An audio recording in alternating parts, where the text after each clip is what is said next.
Lecture 109।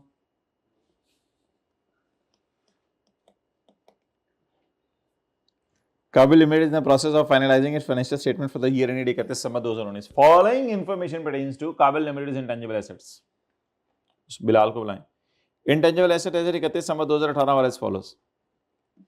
Product design, ERP software 775 280 useful life 10 साल 8 साल। Cost incurred on development of product design was capitalised in 2018। मिटा दें। Cost incurred on development of product design was capitalised in 2018। ये cost कब capitalise की थी? पिछले साल। ये कॉस्ट कब कैपिटलाइज की थी? पिछले साल। The competition for the product is increasing. Competition increase हो रहा है। QL has estimated at following net cash inflows from the product. हमारा ख्याल है कि अब इससे सिर्फ कैश इनफ्लोज इतने आएंगे। तो नेट कैश इनफ्लोज को जब आप डिस्काउंट करते थे तो उसका नाम क्या रखते थे? Recoverable amount, value in use या fair value minus cost to sell? Value in use. तो निकालें वर्किंग वन दूसरे सफे पे। वैल्यू इन यूज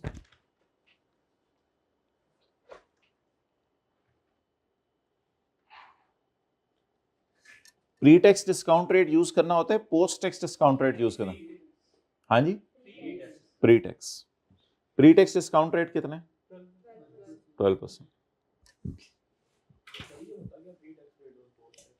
ये जब हम IAS 12 पढ़ेंगे ना तो फिर हम देखेंगे कि ये कैश फ्लोज भी आमतौर पे ना प्री टैक्स होती हैं, यानी टैक्स देने से पहले।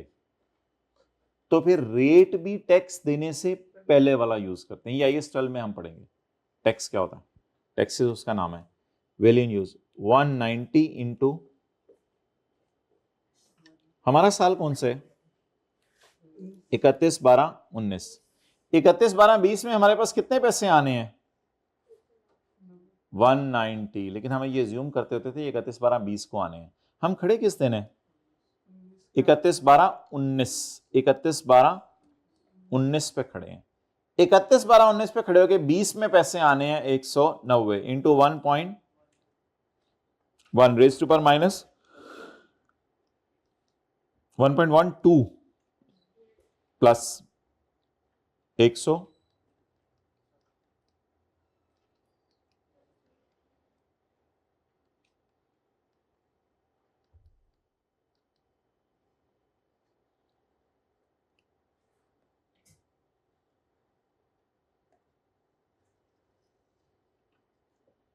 प्लस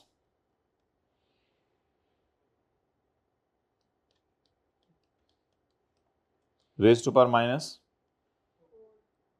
प्लस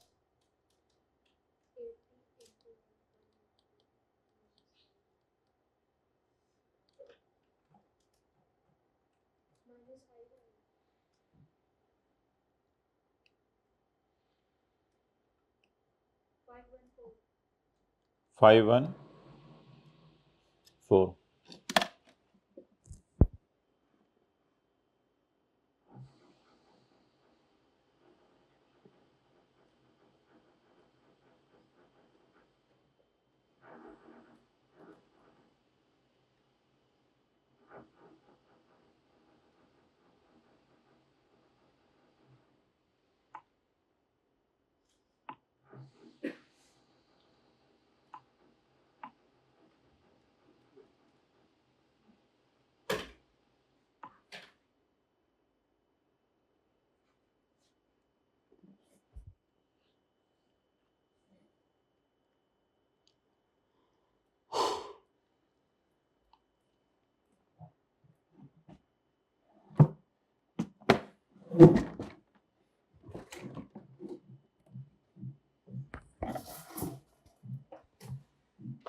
अच्छा, अब मुझे ये बताएं कि cost income development was capitalising the competition for the product increasing. Product का कंपटीशन इंक्रीज हो गया तो QL ने अब ये नेट कैश इनफ्लोज ये निकाले हैं। अब क्या करें और क्या करें, इस साल की अमोर्टाइजेशन निकालनी है अभी, क्या करें उसको, कैसे निकालें?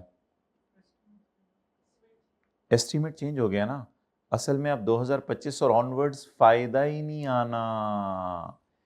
31/12/19 को खड़े होकर बताएं रिमेनिंग लाइफ कितनी है।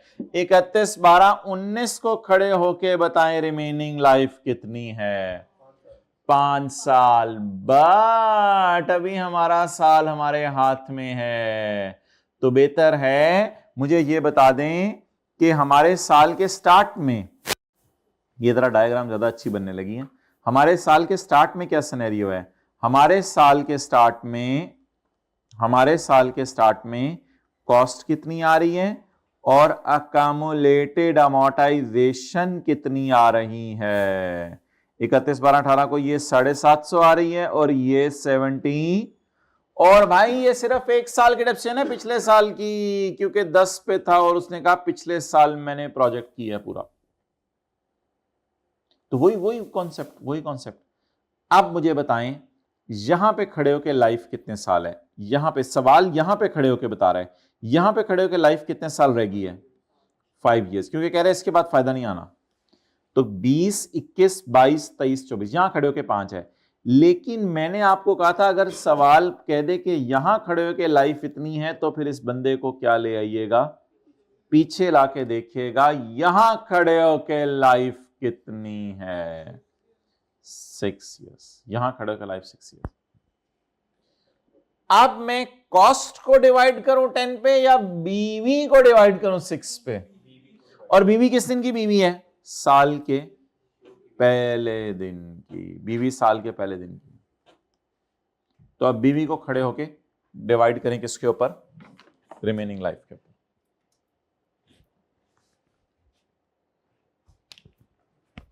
एसेट का नाम, प्रोडक्ट डिजाइन,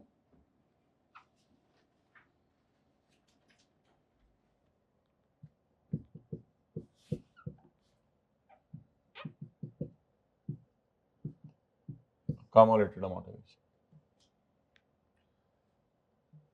अच्छा वो ना वो जो पिछला सवाल था उसमें पुराना वाला सॉफ्टवेयर जो है वो 5 साल था, नया वाला सॉफ्टवेयर 5 साल था, और जो पुराना वाला था उसकी रिमेनिंग लाइफ 3 साल रहेगी थी। तो उसमें ना नीचे डालना था 3 to 5 years, वो जो लिखते होते हैं ना लाइफ, उसमें लिखना था 3 to 5 years, यानी कुछ 3 साल के हैं कुछ 5 साल के हैं। 3 and 5 नहीं लिखा जाता आमतौर पे, 3 to 5 years लिखा जाता है पिछले सवाल के अंदर। Product design, opening, addition, opening और अमोर्टाइजेशन। जी ओपनिंग बताएं कितना है? 750। ये 75। डन। चलें आगे चलें, आप बताएं। वर्किंग 1 हो गई हमारी, वर्किंग 2 अमोर्टाइजेशन। बोलें जी। Cost, what is book value? 680।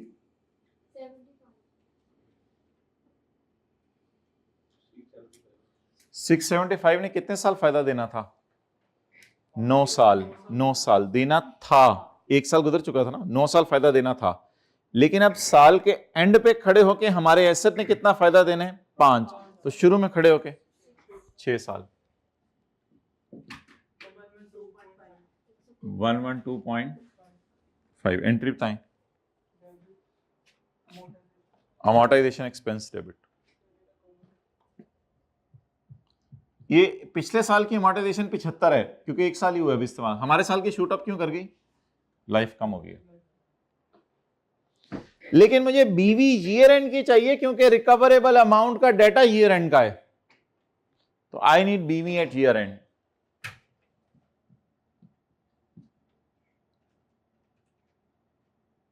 Ji impairment test, BV बताएं। 31 दिसंबर 19 की cost minus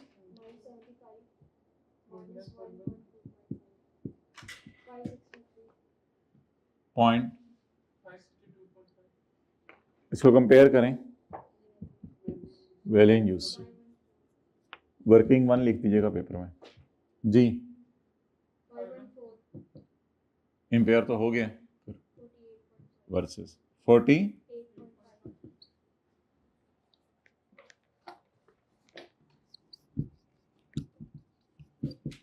cumulated impairment loss।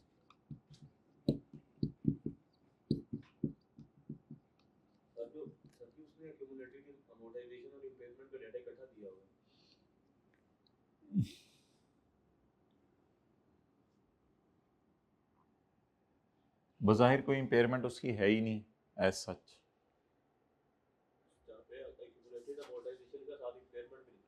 चलो ठीक है, ठीक है, कर लो फिर। भाई असल में कह रहे हैं कि ये नहीं आता, यहाँ पे आना पड़ेगा। भाई कह रहे हैं कि ऊपर अकोमोलेटेड और अमोर्टाइजेशन और इम्पेयरमेंट इकट्ठे दी हुए, तो फिर नीचे इसको अलग अलग ना करें, ना करें फिर accumulated amortisation and impairment. Impairment कितनी 48.5। ठीक है चलो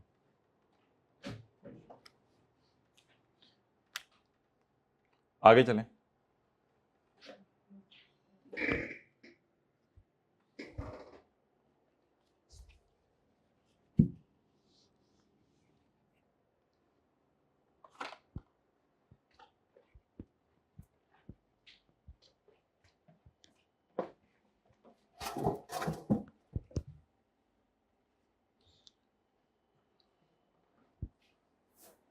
पॉइंट नंबर 3,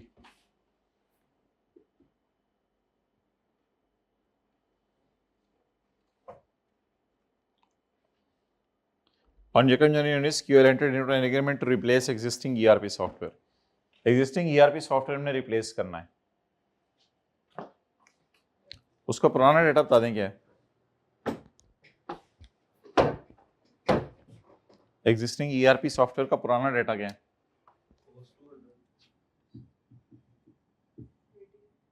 जी कितना?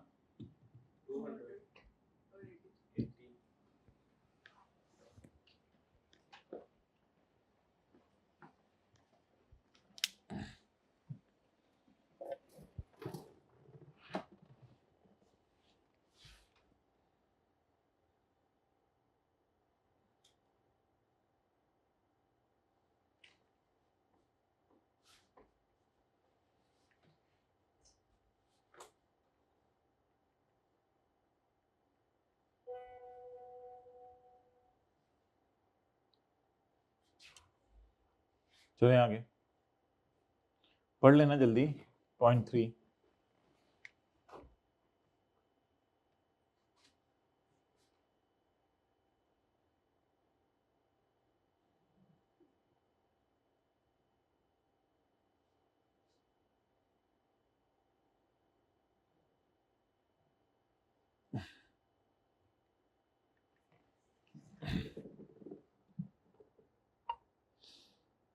ये तो भाई पढ़ना पड़ेगा, पढ़े बगैर तो गुजारा नहीं चलेगा। और ये लेक्चर जो 9 लेक्चर्स हैं ये लेंगे तो कोई IAS 38 समझ आएगा, और उसके साथ जो KF6 के अंदर कंसोलिडेशन की एडजस्टमेंट्स हैं तो वो भी हमने इस IAS 38 में किए हैं, तो वो ये लेक्चर लेने से ही समझ आएंगे, ऐसे तो नहीं समझ आएंगी।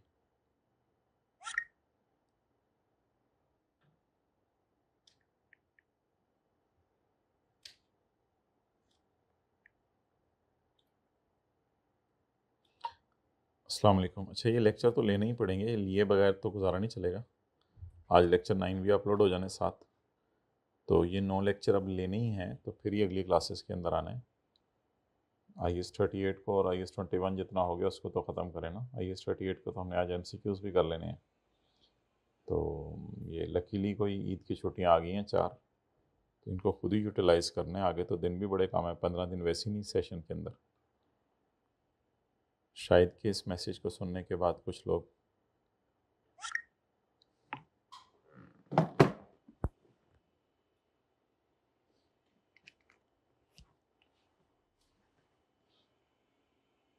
जल्दी करें ना, कॉस्ट निकालें।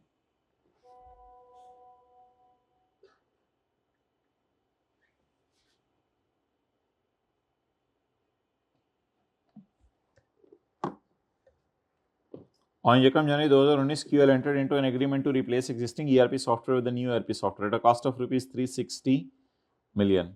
तो नए की कॉस्ट बताएं। 360 million।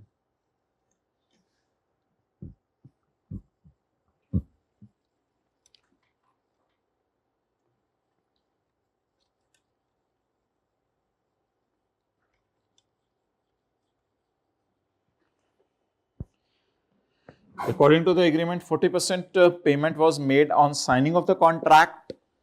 40% payment was made on signing the contract. कितनी?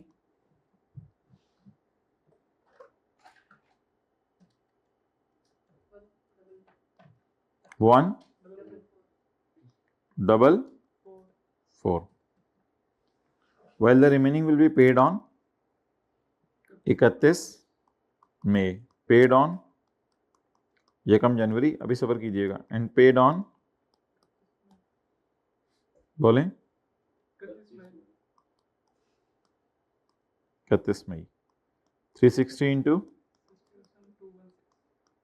216। Okay,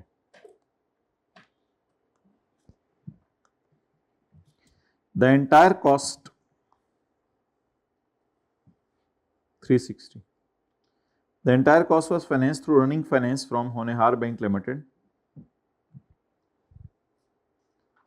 Running finance from Honehar Bank Limited 15% per annum. Specific borrowing या general borrowing? General borrowing. Specific borrowing होती तो फिर ये होता कि लोन किसी बैंक से खास लिया होता, तो ये जनरल बोरिंग है। जनरल बोरिंग में पेमेंट के ऊपर रेट लगाते हैं या लोन के ऊपर रेट लगाते हैं? पेमेंट पे रेट लगाते हैं। अच्छा, the software became operational, QL expects to be used with the existing software. Okay, अब हमने कॉस्ट निकालनी है। वर्किंग नंबर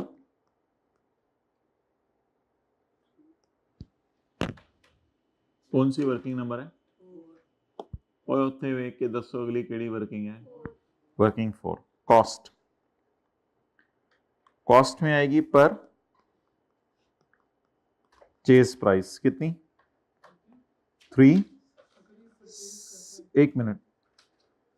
कॉस्ट में आएगी on January, QL entered into an agreement to replace existing ERP software with a new ERP software at a cost of 360 million. According to agreement, 40% was made on signing of contract, while the remaining will be paid on 31 May. The entire cost of project was financed through a running finance from Honeyar Bank Limited at a markup of 15% per annum.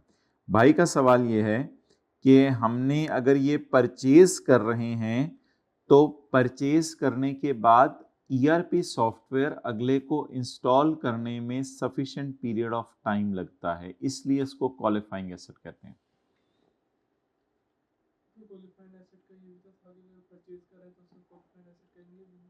नहीं, इसको normally install करने में time लगता है ना।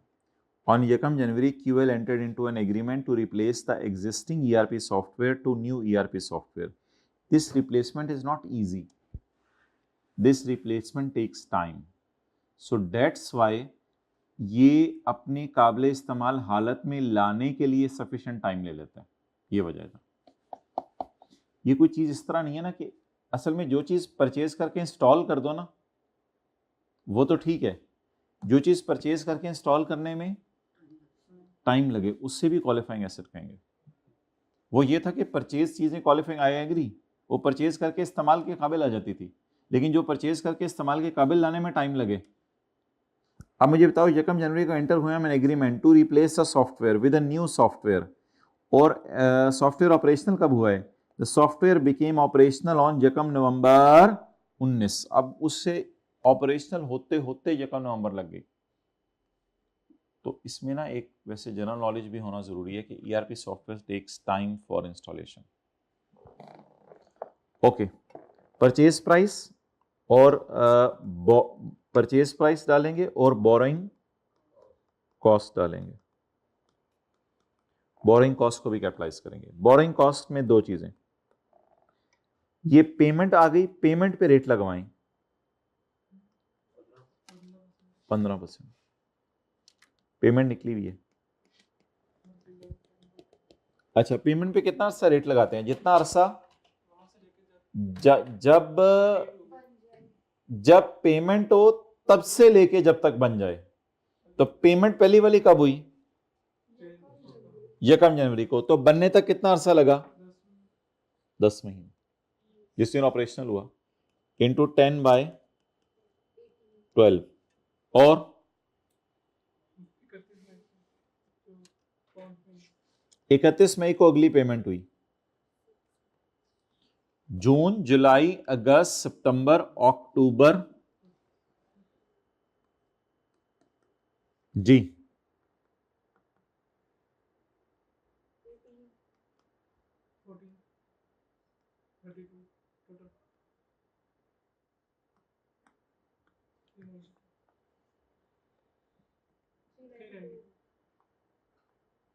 चलें note करें। Working number 4,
जी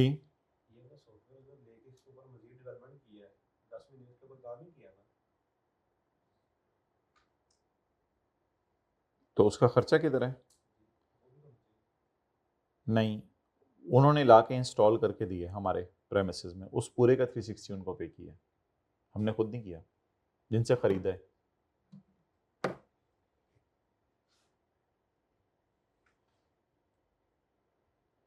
चलो फिलहाल इसको सुई को यहां ना अड़ाओ ना, ये बात फिर कर लेंगे, लेकिन फिलहाल आप आगे कैलकुलेशंस को चलाएं।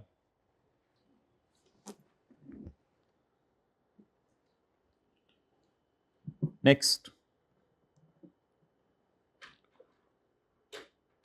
QL expects to use it for 9 years, तो बस ठीक है, फिर इसको 9 years के ऊपर अमोर्टाइज कर देंगे। अमोर्टाइजेशन दोनों की इकट्ठी निकाल लेते हैं, अलग अलग निकाल लेते हैं, वो आपकी मर्जी है। Existing ERP software will continuity कहते हैं December 20। अब इसकी तरह कोई अमोर्टाइजेशन निकाल के दिखाए, ये मजे की है, लाइफ बदल गई ना इसकी। ऊपर ऊपर देखो लाइफ कितनी थी एग्जिस्टिंग की, 8 साल। अब कह रहे कि नहीं, सिर्फ 31 दिसंबर 20 तक इस्तेमाल होना है। अब करें करें करें करें करें। साल के एंड पे खड़े होकर बता दें कितनी लगेगी, और साल के शुरू में भी खड़े होकर बता दें कितनी रहेगी। कहते हैं 31 दिसंबर 20 तक चलना है, साल के एंड पे खड़े होकर बता दें चले कितनी रहेगी है, साल के एंड पे खड़े होकर बता दें कितनी रहेगी है। ओ साल के एंड पे खड़े होके, अबे साल के एंड पे खड़े होके कितनी रहेगी है? अबे साल के एंड पे खड़े होके पूछ रहा हूं, साल के एंड पे खड़े होके कितने साल रहेगी है? 1 साल। और साल के शुरू में खड़े होके 2 साल। कौन सी वाली बेहतर है, साल के एंड पे खड़े होके या शुरू में खड़े होके? शुरू में खड़े होके कर लें। और अगली बात, कॉस्ट को डिवाइड करें लाइफ पे या बुक वैल्यू को डिवाइड करें रिमेनिंग लाइफ पे? वो कहां सोचा हुआ था लाइफ 8-8 साल चलनी है, लेकिन कोई नहीं, बस 200 माइनस 80। आप बताएं हमारा साल कौन से? 19। कॉस्ट 200, अकोमोडेटेड अमोर्टाइजेशन 80, बीवी 120। लेकिन जालिम ने बताया कि अब ये हमारे साथ रहेगा सिर्फ, अब यहां पे खड़े होके बताएं रिमेनिंग लाइफ 1 साल, लेकिन बेहतर है कि यहां पे खड़े होने के बजाय बंदे को उठा के यहां पे ले आए, तो फिर रिमेनिंग लाइफ कितने साल होगी? 2 साल। तो 120 को डिवाइड कर दें अब 2 से, ताकि 60 अमोर्टाइज और एसेट फुली डेप्रिशिएट हो जाए। तो इसलिए बेहतर है अब अमोर्टाइजेशन अगर आपने निकालनी है वर्किंग नंबर 5 में, तो पहले बेशक ओल्ड की निकाल लें जिससे आप ओपनिंग कहते हैं, और फिर एडिशन की निकाल लें, लेकिन ओल्ड की बड़े भयानक तरीके से निकलेगी। 200 minus 80 is equal to BV divided by remaining life. Remaining life is 260, but addition की आराम से निकलेगी डिवाइडेड बाय 9। ऑपरेशनल का वो है नया,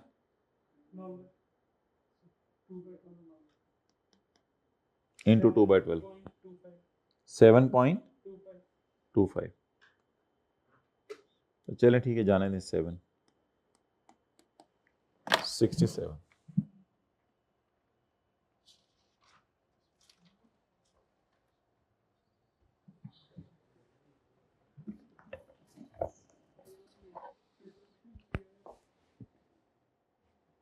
आप बताएं what is the cost of new? 392। And what is the, Allah आपका भला करे, अमोर्टाइजेशन ऑफ बोथ? वर्किंग के रेफरेंस देते रहिएगा।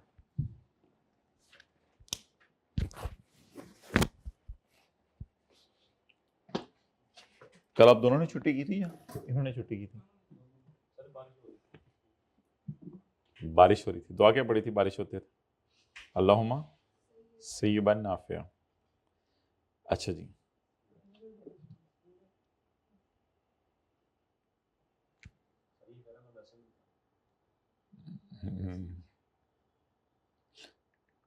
उस्मान को कहो मैसेज चेक करे।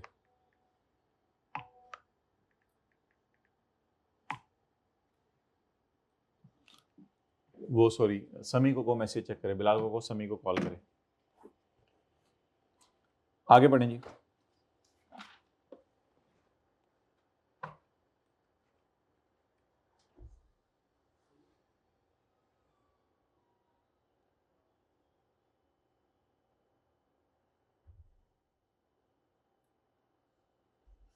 जल्दी करें जी ट्राई।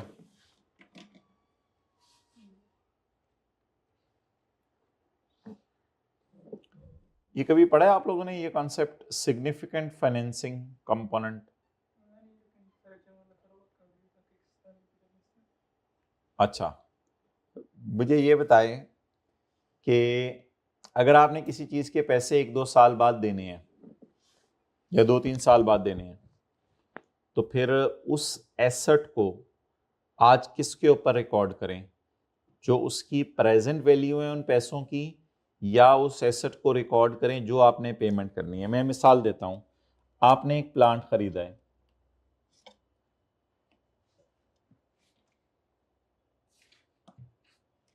ये कैलकुलेशन ना हमने डिटेल से सीखनी है IFRS 15 में, लेकिन मैं आपको एक कॉन्सेप्ट बस दे रहा हूं। मैंने एक प्लांट खरीदा है जिसका 300 मिलियन मैंने यहां पे करना है, 100 मिलियन मैंने यहां पे करना है। मेरा ये सवाल है कि मैं 400 मिलियन पे प्लांट रिकॉर्ड करूं? नो, मैं 300 की भी पीवी निकालूंगा और 100 की भी पीवी निकालूंगा। 300 को कितने साल पीछे लाऊंगा खींच के? 2 साल। 100 को कितने साल पीछे लाऊंगा? असल में बाकी हम लेट पेमेंट पे इंटरेस्ट पे कर रहे हैं। अगर हमने प्लांट इस दिन बाय कर लिया है तो ये उधार नॉर्मल उधार है या लंबा उधार है? 20, 25 दिन, 30 दिन, 40 दिन, 50 दिन, 2 महीने, 3 महीने में पैसे ले लो, बात समझ आती है। लेकिन अगर तुम 2-2, 3-3 साल का उधार दे रहे हो तो बेटा फिर ये एसेट की प्राइस नहीं लेगा अगला बंदा। इस बिल्डिंग के पैसे अभी ले ले या इस बिल्डिंग के पैसे 4 साल बाद ले, तो फिर वो इसमें इंटरेस्ट भी ले रहा है असल में।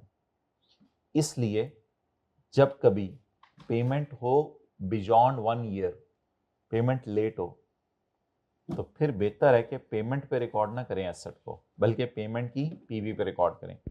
Will this asset be recorded today when I buy at 400, above 400, below 400? Why below 400? अच्छा, वैसे मैं अगर अभी पैसे दे देता तो शायद ये 350 में मान जाता। मिसाल दे रहा हूं, क्यों मान जाता 350 में? लेट करके वो मुझे 400 पे मान रहा है। लेट करके कितने पे? बिल्डिंग कब बाय की है ये जरा बता दें। आज बिल्डिंग कब बाय की है? आज। पहली पेमेंट उसने कब मांगी? 2 साल बाद। इतने रहमदिल लोग कहां हैं दुनिया में? और दूसरी अगली पेमेंट उसने कब मांगी? 3 साल बाद। तो अगर आज मैं उसको पैसे दे दूं तो भी 400 ही दूंगा, तो सस्ती लेने की कोशिश करूंगा ना। अच्छा, आप जरा सवाल पढ़ें। ऑन यकम जनवरी 19 we acquired a licence for 600 million. We acquired a licence for 600, लेकिन हमारे सवाल में था 400 for a period of 5 years. QL made initial payment of so. अच्छा, इधर देखें, I acquired, तो बॉट किस दिन किया? 2019 में, for a period of 5 years. QL made initial payment of so and the remaining amount will be paid in 2 equal installments on यकम जनवरी 20. Remaining amount कितनी है? 500. Excellent. And the remaining amount will be paid in 2 equal installments on यकम जनवरी 20 and यकम जनवरी 21. Is it so? Should I record the asset at 600? No. If cash price is paid today, then I will buy. आप बताएं payments कितनी है? Payments बताएं ना, payments कितनी है? 600. बट कैश प्राइस कितनी है? Cash price, is it a credit purchase और cash purchase? Credit purchase. What is cash price? Cash price if I buy it today 520, am I paying 520 or am I paying 600? Am I paying 520 or am I paying 600? 600. But at what price I should record the asset? Today's cash price or today's cash price? इसमें जब हम अगले standard पढ़ेंगे ना, तो वो हमें दिया करेगा प्रेजेंट वैल्यूज के लिए डिस्काउंट रेट। तो हम ऐसा किया करेंगे, 250 को इधर ले आया करेंगे उठा के, फिर 250 को इधर ले आया करेंगे उठा के, वो बराबर आ जाया करेगा 520 के, तो बैलेंसिंग डिस्काउंट रेट होगा। तो बताएं 600 वाली चीज हमें क्यों 520 वाली चीज क्यों 600 रुपए में पड़ी? हमें तो 600 में पड़ी लेट पेमेंट की वजह से। लेकिन प्लीज इधर लिखें, इनिशियल मेजरमेंट किस पे होगी? कैश प्राइस पे।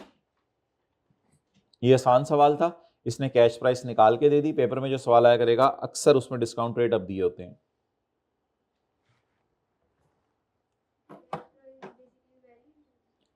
नहीं, वैल्यू इन यूज नहीं है। कैश प्राइस देखें, बात बिल्कुल सिंपल सी है। ये पेन है, ये तकरीबन, देखिए वैसे एक बात जहन में आ गई, हमारे घर में एक औरत आती हैं सफाई करने के लिए, तो ये उनको 2 पेन मिले, उन्होंने अपने हाथ पे लिख के देखा, उन्होंने कहा लिख नहीं रहे, उन्होंने घर वालों को कहा कि मैं फेंक देती हूँ डस्टबिन में। तो वो फिर बाद में उनको बताया कि नहीं, ये पेन तो इस काम में आते हैं, तो ये डस्टबिन में नहीं फेंकने। तो हमारा भी हाल, मैंने कहा यही है कि हम लोगों को तो कह देते हैं उनको ये टेक्नोलॉजी और चीज़ें समझ नहीं आई। हमारा भी हाल यही है कि अल्लाह ने हमें एक बहुत कीमती वक्त दे के दुनिया में भेजा है और उस वक्त को हम भी ज़ाया कर रहे हैं। तो हमें भी अपने वक्त का एहसास होना चाहिए। जिस तरह हमें किसी बच्चे को हीरा दे दो ना, तो वो हीरे को नाली में फेंक के आ जाता है, तो हम उस पर हंसते हैं। तो इसलिए अपने आप पे भी रात को सोने से पहले ज़रूर हंसा करें, वैल्यूएट किया करें कि कितना वक्त कीमती था, कि एक वक्त बहुत बड़ा हीरा है, उसको हम रोज़ाना के अतबार से कितना ज़ाया कर रहे हैं, जिसको हम यूटिलाइज़ कर सकते थे। अच्छा, हम पता नहीं किस साइड पर निकल गए। मैं ये कह रहा हूँ कि ये पेन मिसाल के तौर पर 15,000 का है। अब मैंने HP वालों को कहा कि ये पेन 15,000 का है, तो मेरे पास पैसे नहीं है। उन्होंने कहा ठीक है, 2 साल बाद 17,000 दे दो, पेन अभी ले लो। तो मैंने कहा नहीं, कैश सेल प्राइस मुझे बताओ। उन्होंने कहा कैश सेल प्राइस तो 15,000 है, अभी अभी अभी अभी अगर आपको चाहिए तो 15,000 है। तो it is nothing to do with value in use. Value in use होती है स्पेंड से मैं फ्यूचर में फायदा कितना उठाऊंगा उसकी पीवीज निकालें। मैं पेमेंट को स्प्लिट करवाना चाह रहा हूं। डन। तो मैं एक बंदे के पास गया, मैंने कहा लाइसेंस लेने, कहते 5,20,000 दो। मैंने कहा मैं 5,20,000 दूं, मैं 520 मिलियन माजरत। मैंने कहा 520 मिलियन मैं नहीं दे सकता। उसने कहा चलो किस्तें बना लो। मैंने कहा बनाओ। मैंने कहा 100 की किस्त बनाओ, 300 की किस्त बनाओ और 120 की किस्त बनाओ। उसने कहा तू ड्रामा है, तू वही 520 ले देगा, मैं नहीं तेरे से 520 लेता। अगर तूने आज लेने तो 520 दे, आज पैसे देने हैं तो 520 दे, और अगर तूने 2 सालों में मुझे पैसे देने हैं तो फिर मुझे 600 दे। तो it is nothing to do with value in use. Value in use क्या, कि स्पेंड से जो फ्यूचर में फायदा आने लाइसेंस से उसकी पीवी होती है वैल्यू इन यूज। और ये क्या है, it is the present value of payments to be made in future. तो ये उधार है, लीज ही है। लीज हम पढ़ना शुरू करेंगे तो लीज में भी देखेंगे। ये लीज में भी यही होता है। आप गाड़ी 5,20,000 की बैंक से नहीं खरीद सकते, तो आप उससे कहते हैं कि किस्तें बना के दे दो, वो फिर 6 लाख रुपए आपसे लेते हैं, बाकी इंटरेस्ट होता है। तो असल में आप बता दें what is cash selling price 520। So I am asking you 2 things, should I record my asset at the payments to be made or should I record my asset at cash selling price? Cash selling price। तो asset को record कर देते हैं 520 पे। आगे तो सवाल खत्म है, आगे कुछ भी नहीं है।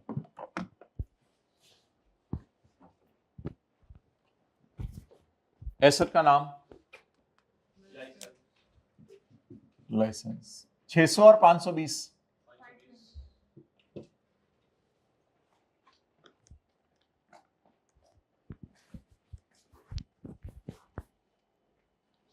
आप लोग अपने समझने के लिए लिख लें, उधार पर 600 का मिल रहा है, लेकिन अगर आज पैसे देके खरीदें तो 520। ये कॉन्सेप्ट है असल में।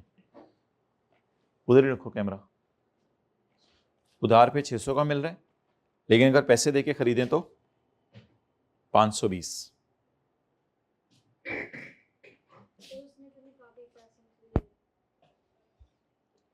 उसने नहीं कहा पैसों से ले लो, लेकिन हम फिर भी पैसों वाली प्राइस निकाल के एसेट को आज उसी पे रिकॉर्ड किया करेंगे।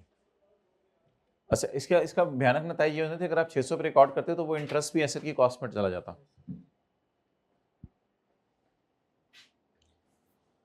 आगे पढ़ लें, वो लाइफ का एक पंगा है और रेजिडुअल वैल्यू का पंगा है, वो तो आपको पता ही है। पढ़े, क्या करना है आगे, समझ आ रही है आगे। ऑन एक्सपायरी ऑफ 5 years, 5 साल बाद। 5 साल कहाँ दिए हैं, ऊपर कहीं दिए होंगे फिर 5 साल वो दिए में, पहली लाइन में दिए हैं। ऑन 5 साल बाद the licence is renewable for a further 5 years at an insignificant cost. Insignificant cost mean significant या इनसिग्निफिकेंट? इनसिग्निफिकेंट। तो इसका मतलब है मिनिमल कॉस्ट एट ना होने के बराबर कॉस्ट ऑफ 15 मिलियन, क्योंकि आगे 600 के मुकाबले में 15 मिलियन कुछ भी नहीं है, या 520 के मुकाबले में 15 मिलियन कुछ भी नहीं है। तो कहते हैं ये तो मिनिमल सी कॉस्ट है। आप बता दें, आप लीगल लाइफ क्या लेंगे? 5 जमा 5, लेकिन हमारा क्या इरादा है यूज करने का? हमने सोचा कि इसको 8 साल इस्तेमाल करना है बस। तो बता दें अमोर्टाइजेशन के लिए लाइफ क्या लेंगे? 8 साल। आगे चलें, रेजिडुअल वैल्यूज माइनस करें। नहीं करेंगे सर, वो दी है ना उसने दी नहीं है। नो सर, एक्टिव मार्केट नहीं है। अच्छा, एक्टिव मार्केट ही नहीं है, तो फिर रेजिडुअल वैल्यू का क्या करना?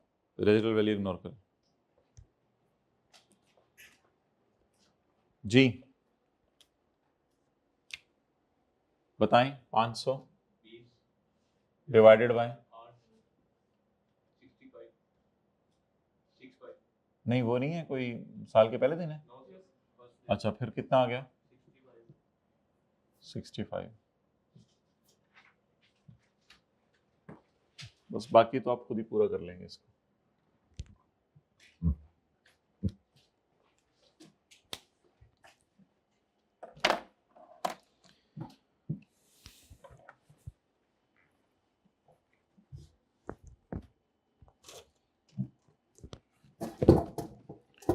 ओके,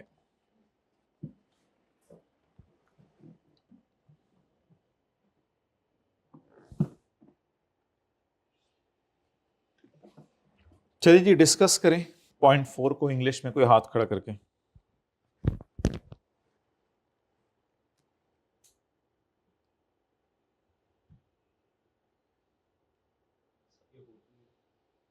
नहीं नहीं, ये तो सवाल है ना, डिस्कशन कैसे करके आएंगे पेपर में अगर थ्योरी का सवाल आ जाए?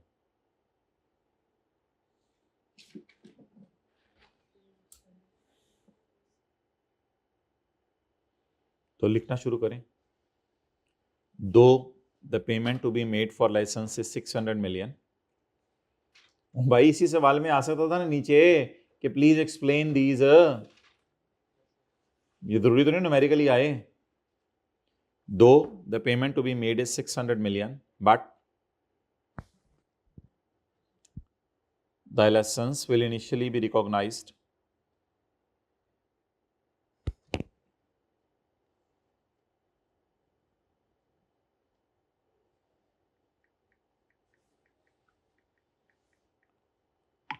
license will initially be recognized will initially be will initially be measured at cash selling price,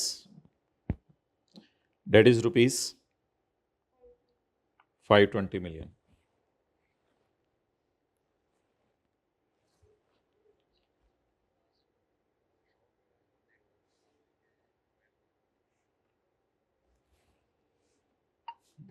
बस सही हो जाए, कोई मसला नहीं, जल्दी हो जाए जो काम।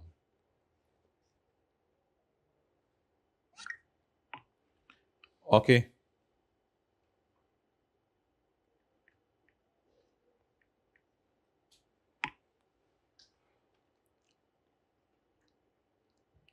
आगे बताएं। इनिशियल मेजरमेंट हो गया, आगे बताएं। हाँ करें।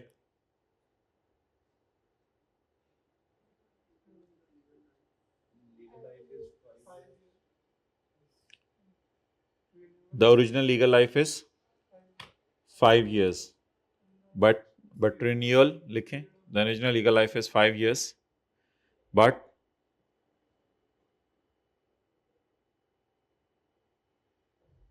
as renewal is at minimal cost,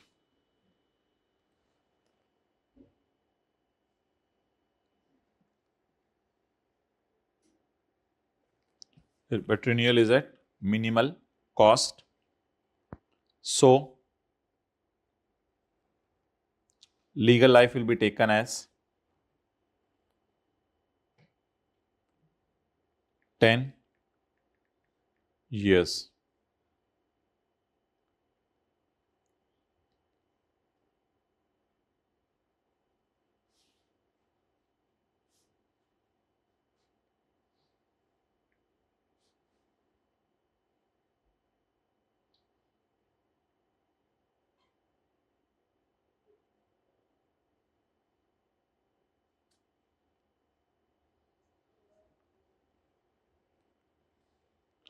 However, it will be amortized over 8 years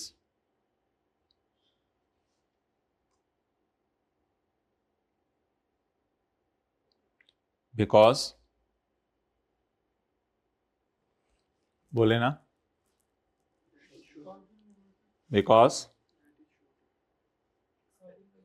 because entity intends to sell it at end of 8 years.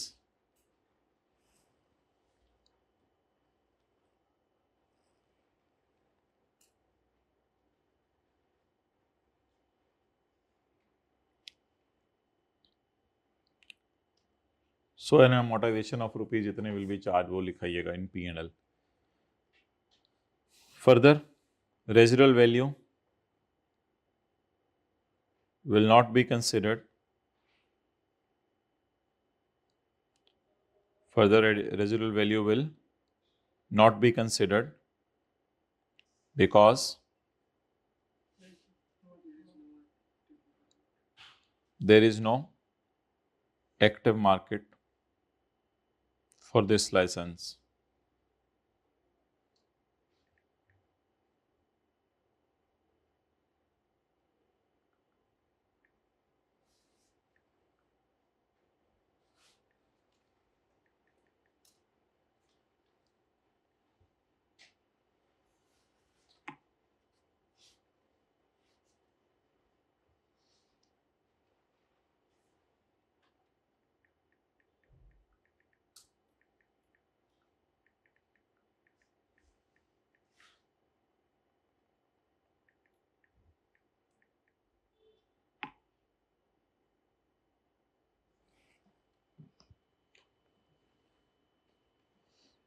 भाई वो जो 30-32 नंबर दिए थे एक दिन, उन सब से रब्ता करें ना।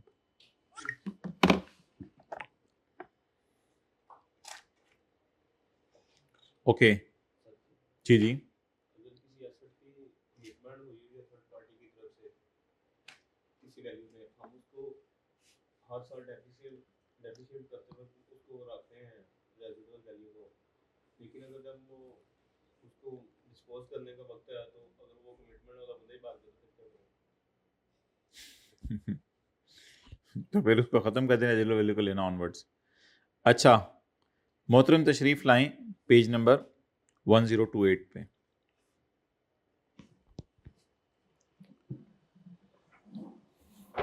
Internally generated intangibles.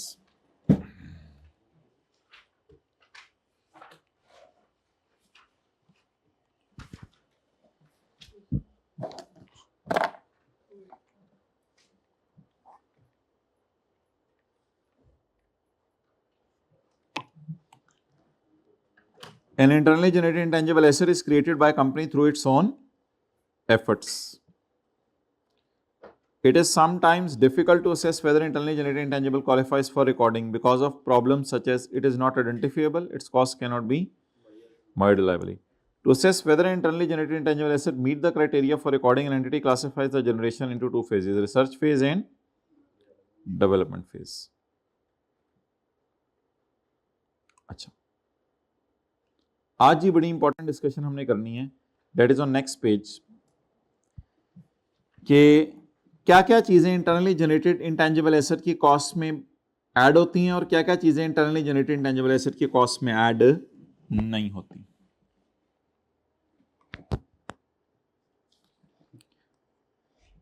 नोट्स में लिखा होगा, यानी पैरा नंबर 65 किया हमने, पैरा 66 किया है और पैरा 67।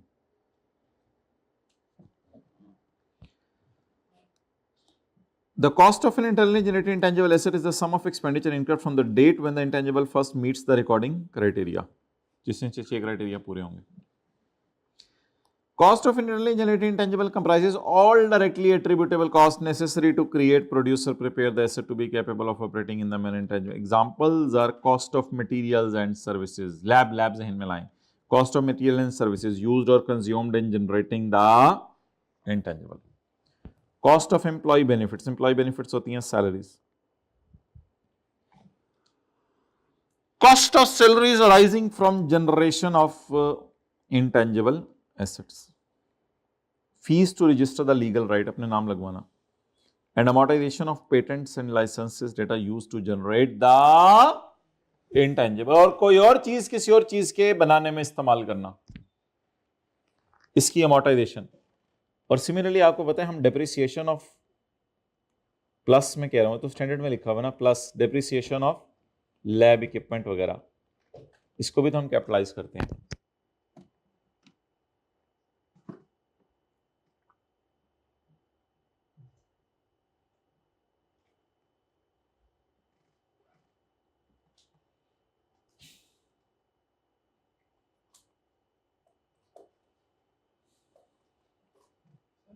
जी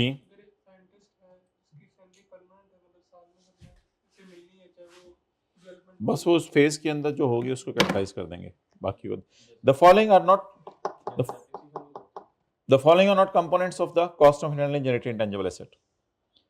ये ना बड़ी भयानक बात है, ये जरा सुनिएगा।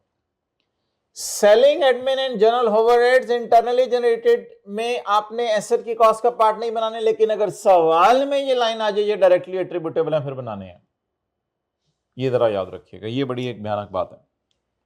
सेलिंग एडमिन और अदर जनरल ओवरहेड्स को एसेट की कॉस्ट का पार्ट नहीं बनाना अनलेस सवाल कह दे कि ये डायरेक्टली, जनरल ओवरहेड्स भी आपने एसेट की कॉस्ट का पार्ट बना देनी है अगर सवाल कह दे कि ये डायरेक्टली एट्रीब्यूटेबल है।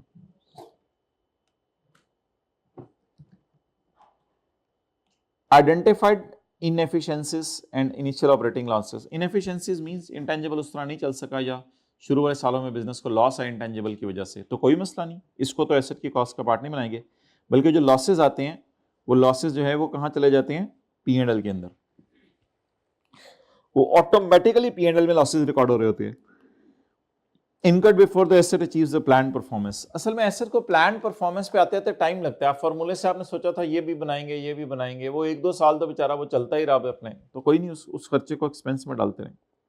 स्टाफ ट्रेनिंग को तो कभी भी आपने कैपिटलाइज नहीं करना, इसको हमेशा कहाँ डालना है, एक्सपेंस में। IAS 38 मना करता है इन इंटरनली जनरेटेड इंटेंजिबल्स को रिकॉर्ड करने से। Goodwill, brand, method, publishing title और कस्टमर लिस्ट, इनको रिकॉर्ड करने से मना करता है।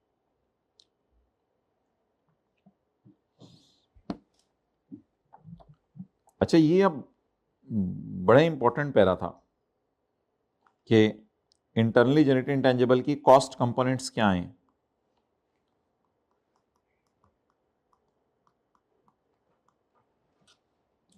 क्या क्या है? Materials, services, employ benefits, fees to register legal title और दूसरे एसेट्स के डेप्शन और amortisation.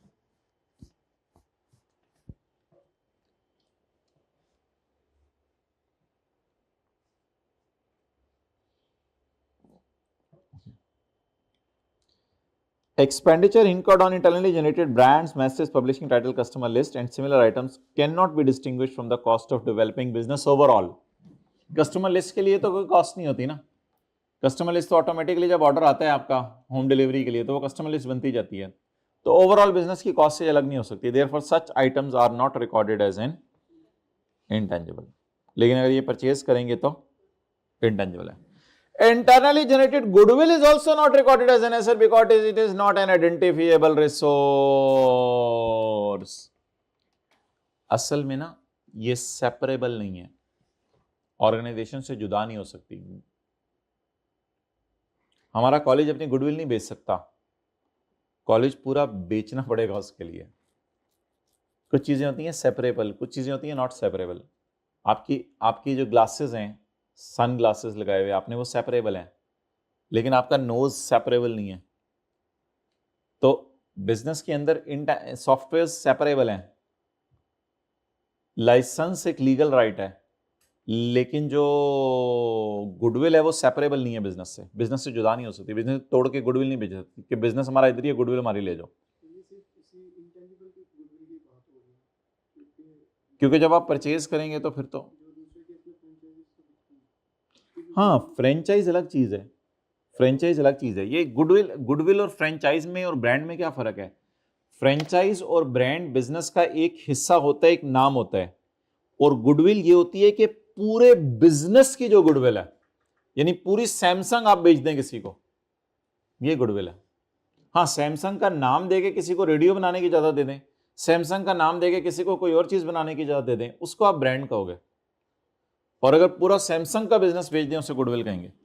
Internally generated goodwill is not recorded as an asset because it is not identifiable resource, that is it is not separable. ये organisation जुदा नहीं हो सकती, और ये कोई लीगल राइट तो है ही नहीं। लीगल राइट होता है गवर्नमेंट से लिया हुआ, कॉन्ट्रेक्चुअल राइट होता है लोगों से लिया हुआ। और गुडविल पे हमारा कंट्रोल भी नहीं होता, control by an entity that can be made liability at cost. It is not an identifiable resource control by entity. लेकिन जब हम गुडविल किसी बिजनेस को खरीद लेते हैं तो उस पर अलग स्टैंडर्ड लगता है कंसोलिडेशन वाला, वो कहता है कि फिर आपने परचेज गुडविल को रिकॉर्ड करना है। ये फिलहाल सिर्फ किसकी बात हो रही है? इंटरनली जनरेटेड की।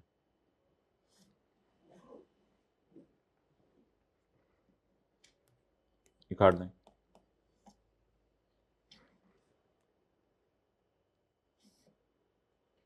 ये आज के एमसीक्यूज के अंदर डिस्कशन करेंगे हम। Expenditure on intangible item that was initially recorded as an expense shall never be recorded as a part of cost of asset at a later date. लिखें, रिसर्च और बुरी डेवलपमेंट को कभी भी रीइंस्टेट करके दोबारा कैपिटलाइज नहीं करेंगे। रीइंस्टेट अलाउड नहीं है। रीइंस्टेट मींस दोबारा रिसर्च और बुरी डेवलपमेंट को कभी भी फ्यूचर में कैपिटलाइज नहीं कर सकते।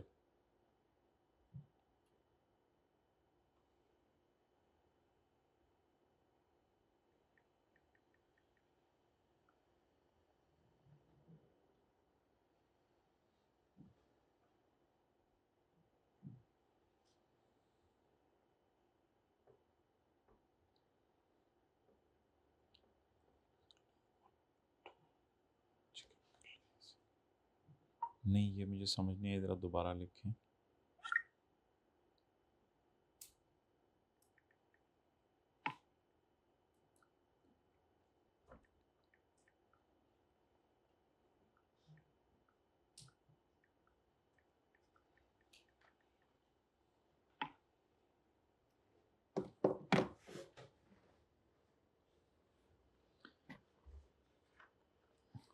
अगर इंटरनली जनरेटेड इंटेंजिबल बनाने में अच्छा खासा अरसा लगा है तो फिर उसको क्वालिफाइंग एसेट करार दे दें और IS 23 लगा दें। इफ रिसर्च फेस, अच्छा ये बात वैसे जो है ना आपके लिए इंपॉर्टेंट नहीं है, वैसे कह रहे हैं, कहते हैं अगर कभी आपको लैब में पता ना चल रहा हो रिसर्च चल रही है या डेवलपमेंट, तो एज्यूम कर लेना रिसर्च चल रही है। अच्छा ये नहीं कह रहा कि आपको पेपर में समझ ना आ रहा हो रिसर्च है डेवलपमेंट, तो एज्यूम कर लेना रिसर्च है। वो लैब में कई दफा पता नहीं चलता कि कब रिसर्च फेज खत्म हुई है, कब डेवलपमेंट शुरू हुई है। वो जो एग्जांपल्स थी उसकी वो बड़ी क्लियर नहीं होती, जिंदगी इतनी आसान नहीं है। तो कहते हैं if research phase can never be distinguished from development phase, बारीक लाइन चल रही है यानी रिसर्च डेवलपमेंट के दरमियान में है, तो expenditure will be treated as research expenditure.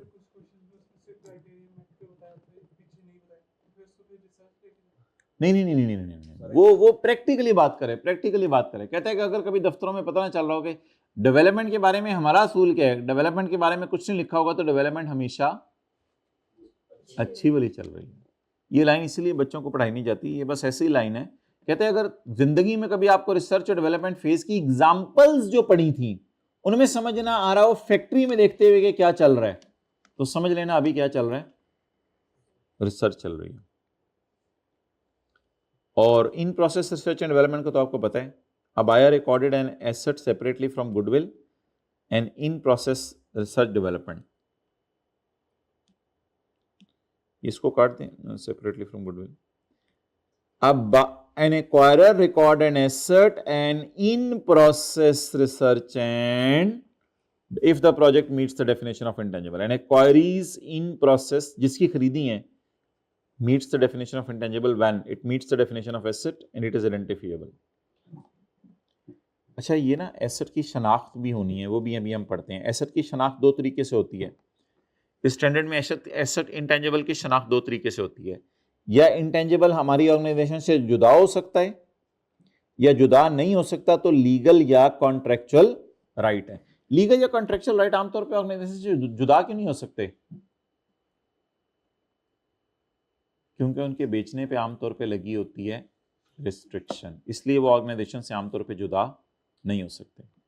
Software क्यों ऑर्गेनाइजेशन से जुदा हो सकता है? अभी मैं आपको इंटेंजिबल की डेफिनेशन पढ़ाऊंगा। इंटेंजिबल की डेफिनेशन में तीन बातें लिखी हुई हैं। इंटेंजिबल आइडेंटिफिएबल हो, आइडेंटिफिएबल के लिए दोनों में से कोई एक बात हो सकती है, या सेपरेबल हो या ऑर्गेनाइजेशन से जुदा हो सकता हो, या जुदा ना भी हो सकता हो। तो जुदा होने के लिए बेचना शर्त है ना, जुदा होके बिक जाए। अगर जुदा होके ना भी बिक सके तो वो लीगल राइट है, फिर भी वो क्या है, भूले ना, इंटेंजिबल है। तो कुछ इंटेंजिबल हैं जो जुदा हो सकते हैं, सॉफ्टवेयर वो भी इंटेंजिबल है। कुछ इंटेंजिबल हैं जो जुदा नहीं कर सकते आप, जैसे गुडविल है, उसको तो निकाल ही दें, इंटरनली जनरेटेड। लेकिन कुछ इंटेंजिबल हैं जो सेपरेट नहीं हो सकते, फिर भी वो लीगल राइट है अपनी जात में, इसलिए उनको क्या कहा जाएगा, intangible. In process research and development bye करें तो आपको पता है कि उसमें रिसर्च भी कैपिटलाइज होती है, और subsequent further on such project normal way में देखेंगे। It means research will be expensed और डेवलपमेंट विल बी कैपिटलाइज। ये वो किया था पास पेपर का क्वेश्चन नंबर 4 का बी किया था मेरे ख्याल से, 4 का ही बी था ना, नहीं 4 का बी ज्यादा बेहतर था।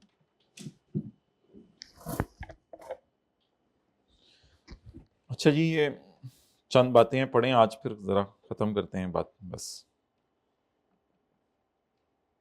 आए पहले पेज पे।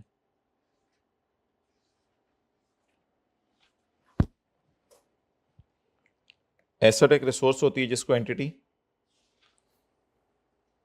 कंट्रोल करी होती है as a result of past event, जैसे फ्यूचर इकोनॉमिक बेनिफिट आने। इंटेंजिबल को इंटेंजिबल करार देने के लिए क्या जरूरी है, आइडेंटिफाइबल हो, शनाख्त हो सके, नॉन मनी हो और इसको टच ना किया जा सके। Page number 1022।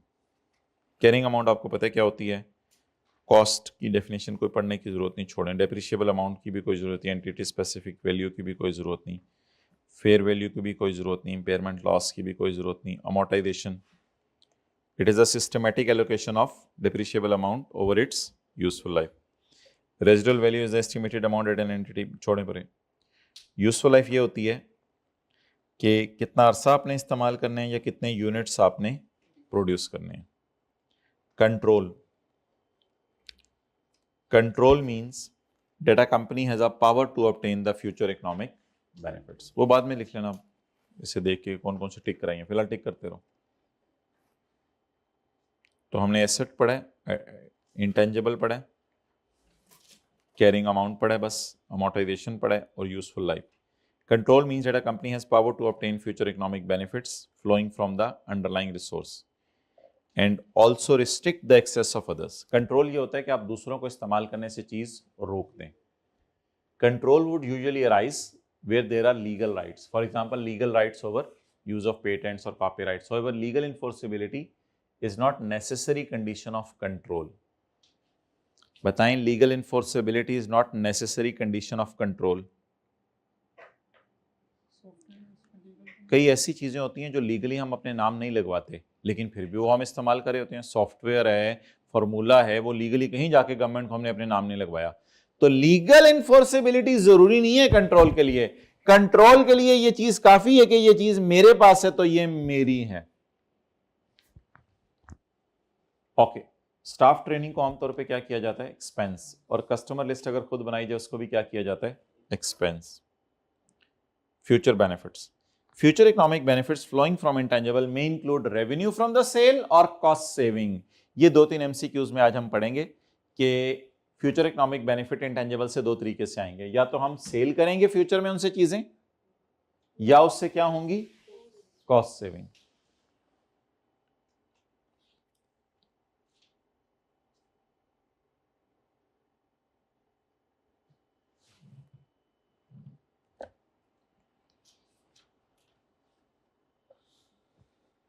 Need to be identifiable, need to be identifiable. अच्छा, ये मुझे बताएं, 3 बातें इसने लिखी हैं। इनटेंजिबल से रेवेन्यू आते हैं फ्यूचर में, इनटेंजिबल कॉस्ट सेविंग करते हैं, या बेनिफिट आते हैं रिजल्टिंग फ्रॉम यूज, या उनको यूज करके बेनिफिट्स आते हैं। बताएं आप क्या मतलब है इस बात का? भाई ये जो रेवेन्यू आते हैं ना जिनसे, ये इंटेंजिबल होगा फॉर्मूला, और जिसको यूज करके एंटिटी बेनिफिट लेगी वो होगा सॉफ्टवेयर। याद रखिएगा, हर इंटेंजिबल से चीजें बना के नहीं बेची जाती, कुछ इंटेंजिबल्स को सॉफ्टवेयर से कौन सी चीजें बना के आपने बेचनी है। अच्छा, लाइसेंस क्या करेगा? लाइसेंस रेवेन्यू जनरेट करके देगा या यूज करेंगे? लाइसेंस की नेचर पर डिपेंड करता है। अगर वो फिशिंग लाइसेंस है, अगर वो फिशिंग लाइसेंस है तो वो ये करेगा, और अगर वो सॉफ्टवेयर का लाइसेंस है तो वो यूज। तो इंटेंजिबल्स 2 तरह ऑर्गेनाइजेशन को फायदा देते हैं। नंबर 1, नहीं, वो इंटेंजिबल प्रोडक्शन डिपार्टमेंट में जाके चीजें बिकवा के रेवेन्यू कमा के देते हैं। और नंबर 2, वो एडमिन डिपार्टमेंट में रहते हैं और कोई ना कोई फायदा देते रहते हैं, जैसे सॉफ्टवेयर। अच्छा, इंटेंजिबल के लिए आइडेंटिफाई होना जरूरी है, need to be identified. Intangible के अंदर कितनी कैरेक्टरिस्टिक्स हैं? 3। नंबर 1 क्या हो? आइडेंटिफिएबल हो। नंबर 2, नॉन मनी हो, मनी ना हो, और इसकी फिजिकल सब्सटेंस एग्जिस्ट ना करे।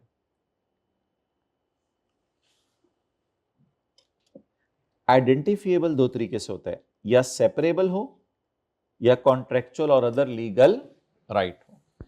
बताएं, इंटरनली जनरेटेड गुडविल सेपरेबल क्यों नहीं है? ऑर्गेनाइजेशन से सेपरेबल क्यों नहीं है? क्योंकि गुडविल अलग से नहीं बेची जा सकती, उसके लिए पूरा बिजनेस बेचना पड़ेगा। गुडविल लीगल राइट या कॉन्ट्रेक्चुअल राइट क्यों नहीं है internally generated goodwill?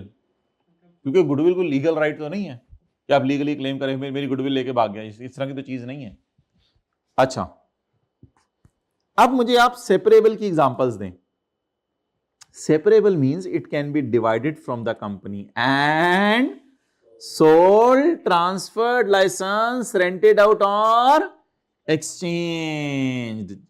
Brands exchange हो सकते हैं, पेटेंट कॉपीराइट्स एक्सचेंज हो सकते हैं, बट और आइडेंटिफिएबल होने के लिए दोनों शर्तें पूरी होना जरूरी नहीं है, या ये जुदा हो सकता हो, और अगर जुदा नहीं हो सकता तो ये कॉन्ट्रेक्चुअल राइट हो यानी किसी और बंदे से लिया हो, या लीगल राइट हो गवर्नमेंट से लिया हो, regardless of whether those rights are transferable or separable from entity or not.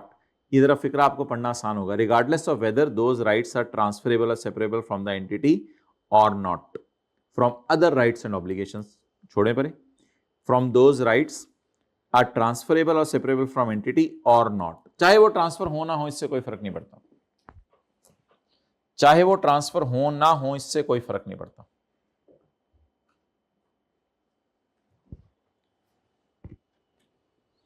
ये मिसाल तो नीचे कुछ और दी हुई है, मतलब मार्केटिंग कैंपेन की दी हुई है. मार्केटिंग कैंपेन की इसलिए दी हुई है कि मार्केटिंग कैंपेन पे तो वैसे कंट्रोल ही नहीं ना सिरे से हमारा, तो मार्केटिंग कैंपेन को क्या करना है, एक्सपेंस में डालना. नॉन मनी, नॉन मनी हम किस स्टैंडर्ड में पढ़ चुके हैं, intangibles are non money, for list of money and non money items refer.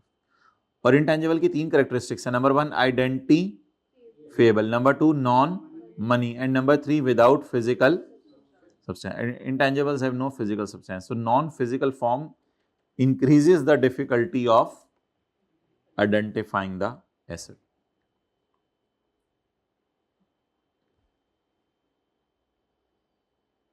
अच्छा, अगले सफे पे आए. Some intangibles may be contained in or on a physical substance, may be contained in or on a physical substance, such as compact disc. Software किसी disk CD के अंदर USB में आएगा, या फिशिंग लाइसेंस किसी सफे पे लिखा होगा. In determining whether an asset that incorporate both intangible and tangible items should be treated under IS 16 or as an entity uses judgment which element is more significant. ये MCQ आज हम करेंगे. Which element is more significant? Now, tell me. I bought software including including CD. कहां जाएगा ये software? CD तो tangible है, कहां जाएगा ये सॉफ्टवेयर? सिग्निफिकेंट हो भाई, पैसे CD के दिए. CD होती थी पुराने जमाने में गोल सी, पता है, तवा की तरह, या USB. I bought software including USB, बल्कि CD समझ लें, इंक्लूडिंग CD. तो भाई इस पे IS 38 लगेगा, क्योंकि सिग्निफिकेंट पैसे आपने किसके पे किए हैं, सॉफ्टवेयर के. But I bought laptop including operating system software. बताएं आप इस पे क्या लगेगा? तो असूल बन गया, देखा जाता है सिग्निफिकेंट चीज क्या. I bought fishing lesson including page तो पीपी भी नहीं है, तो बस IS 38.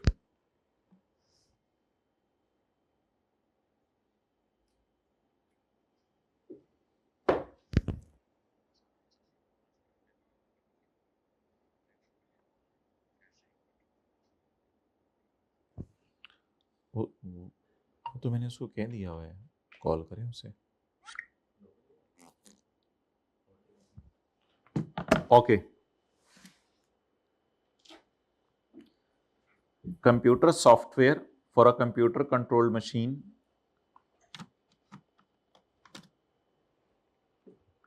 Computer software for a computer controlled machine that cannot operate without the specific software is an integral part of hardware. ऐसा सॉफ्टवेयर जिसके बगैर हार्डवेयर चल नहीं सकता, तो वो इंटेग्रल पार्ट ऑफ हार्डवेयर है, and it is also treated as PPE. मिसाल के तौर पे operating system of a computer. And when the software is not an integral part of the related hardware, computer software is treated as an intangible, such as games, antivirus. वो integral part तो नहीं है, उसके लिए चलाना जरूरी तो नहीं है. एंटीवायरस अलग सॉफ्टवेयर होगा, उसको कैपिटलाइज करेंगे.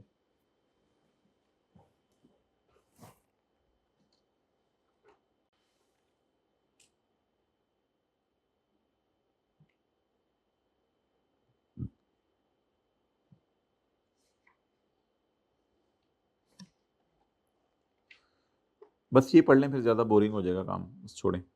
अच्छा, इंटेंजिबल को रिकॉर्ड करने के लिए 2 शराइत हैं। Probable of future economic benefit आने हैं और cost can be measured. Future economic benefit में हमने पढ़ा या सेल करके देगा चीजें या कॉस्ट सेविंग करेगा, या सेल करके देगा चीजें या कॉस्ट सेविंग करेगा। इसको कहते हैं रिकॉग्निशन क्राइटेरिया। इसको क्या कहते हैं? इंटेंजिबल रिकॉर्ड करने के लिए अच्छा, ये recognition criteria purchase, internally generated, business combination, exchange of asset, government grant, हर किस्म के इंटेंजिबल के लिए रिकॉर्डिंग क्राइटेरिया यही है कि cost can be made reliably and future economic benefits are probable. लेकिन एक और रिकॉर्डिंग क्राइटेरिया है, वो 6 है। वो सिर्फ किसके लिए है? इंटरनली जनरेटेड के लिए ये क्राइटेरिया भी जरूरी है और वो वाला भी जरूरी है, लेकिन बाकी हर इंटेंजिबल के लिए, चाहे वो परचेज है, इंटरनली जनरेटेड है, ये बेसिक क्राइटेरिया। तो हमारा मेन पैरा कौन सा है रिकॉर्डिंग क्राइटेरिया वाला? पैरा 21।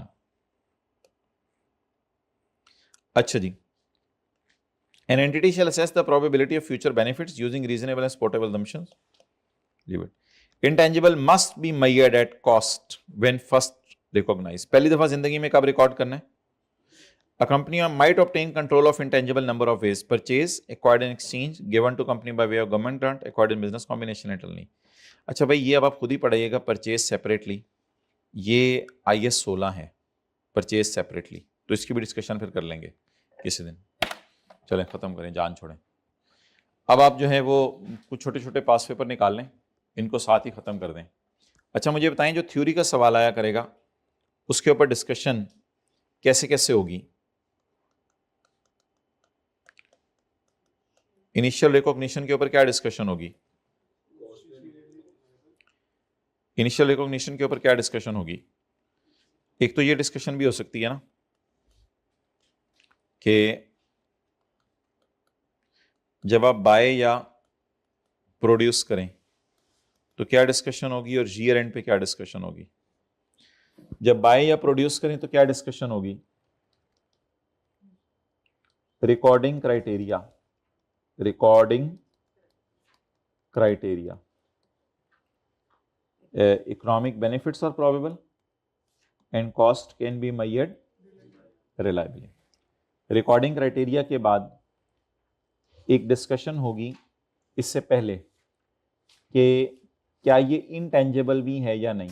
ये डिस्कशन आप बेहतर है इससे पहले कर लें, क्या ये इंटेंजिबल भी है या नहीं। इंटेंजिबल में आइडेंटिफिएबल, आइडेंटिफिएबल में सेपरेबल या लीगल या कॉन्ट्रेक्चुअल राइट, और नॉन मनी। मतलब छोटा सा सवाल आ गया थ्योरी का 8 नंबर का, तो सारी चीजें फिर डिस्कस करके आए। और अगर वैसे ही 3-4 नंबर का सवाल आते तो फिर ये नहीं बताना होता ये इंटेंजिबल इस वजह से है कि आइडेंटिफिएबल है, वो बहुत लंबा हो जाएगा फिर। और विदाउट फिजिकल सब्सटेंस। एक मिनट, पहले जरा देख लें सारा रिकॉर्डिंग क्राइटेरिया। उसके बाद कॉस्ट्स कौन कौन सी? To be capitalised and not to be capitalised. और एंड पे कंक्लूड करें कि इनिशियल मेजरमेंट हमेशा किस पे करनी है? कॉस्ट पे। इसके बाद जब ईयर एंड आएगा तो आपने डिस्कशंस करनी है अमोर्टाइजेशन की और इम्पेयरमेंट की, और डिस्कशन करनी है कि कॉस्ट मॉडल पे रखा जाएगा तो अकोमोडेशन और अमोर्टाइजेशन माइनस होगी, और अगर रिवैल्यूएशन मॉडल पे रखा जाएगा तो एक्टिव मार्केट होगी तो करेंगे। अमोर्टाइजेशन के अंदर जो डिस्कशंस होनी है वो क्या क्या होनी है? फाइनेट और इनडेफिनेट। और उसी के अंदर डिस्कशन हो जानी है लीगल लाइफ और वो सारी, और रिन्यूअल वगैरह भी उसी के अंदर डिस्कस हो जाएगी, रिन्यूअल एटसेट्रा, वो सारा उसी में डिस्कस हो जाएगा। और इसके अलावा डिस्कशन होगी रेजिडुअल वैल्यू के ऊपर। तो ये सारी डिस्कशंस अगर करेंगे तो अगर लंबा भी सवाल हुआ तो कवर अप हो जाएंगी चीज़ें।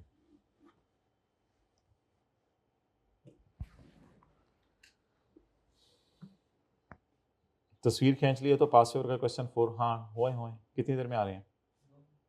ठीक है।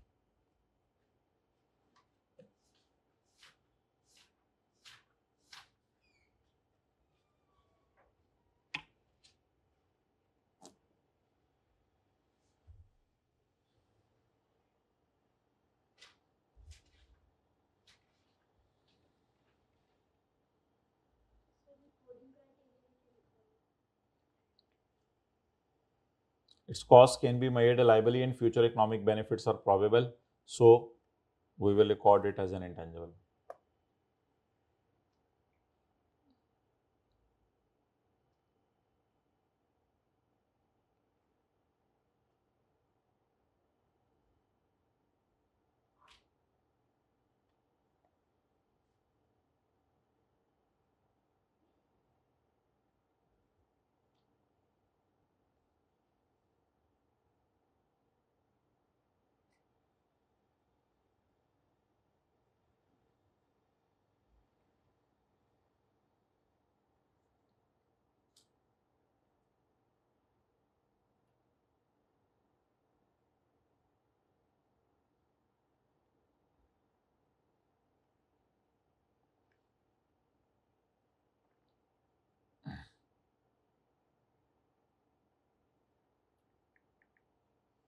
जी पास पेपर का क्वेश्चन 4 निकाल लें आप।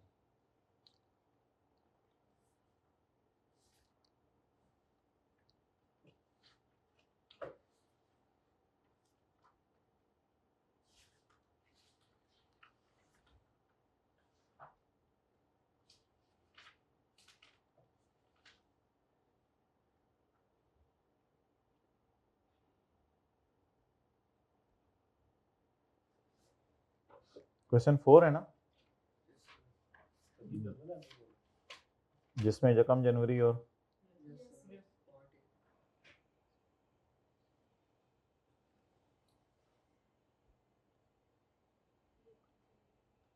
जल्दी पढ़ें।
ये उन्होंने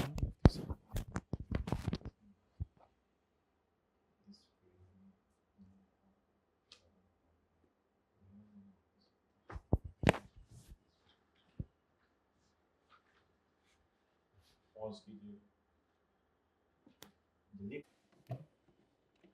ओके, इसको सामने रखते हुए पास पेपर का क्वेश्चन 4 खोलें।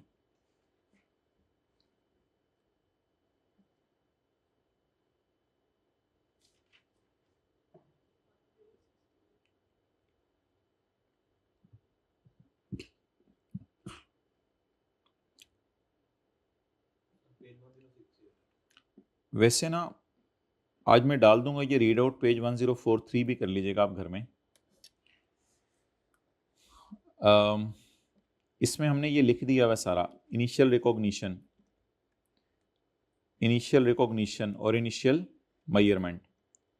इनिशियल रिकॉग्निशन में यही है कि cost can be measured reliably and future economic benefits are probable.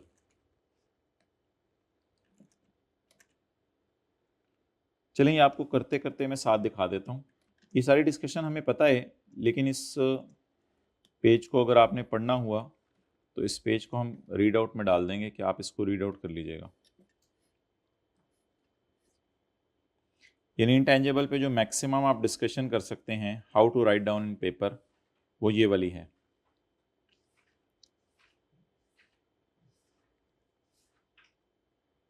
ये पेज 1043 के फ्यूचर इकोनॉमिक बेनिफिट्स आ रहे हैं, कॉस्ट रिलायबली मैयर हो सकती है। क्योंकि ये एक्वायर्ड है, ये इंटरनली जनरेटेड है, इसलिए मैंने इसको इंटेंजिबल बना दिया है। इनिशियल मेजरमेंट कॉस्ट पे करनी है, कॉस्ट में जो जो चीज़ें डालनी है वो बता दीजिएगा, और कुछ चीज़ों को मैंने एक्सपेंस में डाल दिया है। फाइनाइट लाइफ के लिए ये वाली अंग्रेजी लिखाइएगा, इनडेफिनेट लाइफ के लिए ये वाली अंग्रेजी लिखाइएगा, और ईयर एंड पे बता दीजिएगा मेरे पास दो चॉइसेस हैं, कॉस्ट मॉडल या रिवैल्यूएशन मॉडल। रिवैल्यूएशन मॉडल सिर्फ कब यूज़ होना है और कॉस्ट मॉडल में चीज़ें किस पे आनी है।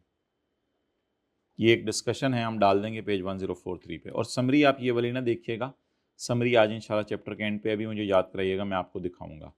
फिलहाल आप पास पेपर क्वेश्चन 4 की तरफ आ जाएं जी। पेज नंबर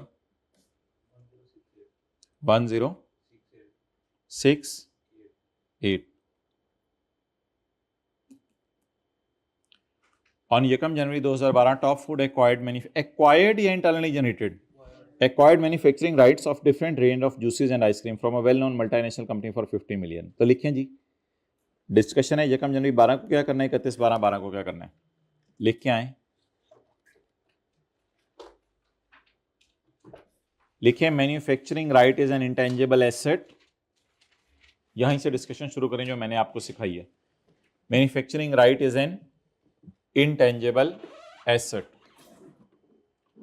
अब अगर टाइम हो पेपर में तो लिख आइएगा, बीइंग आइडेंटिफिएबल, नॉन मॉनेटरी,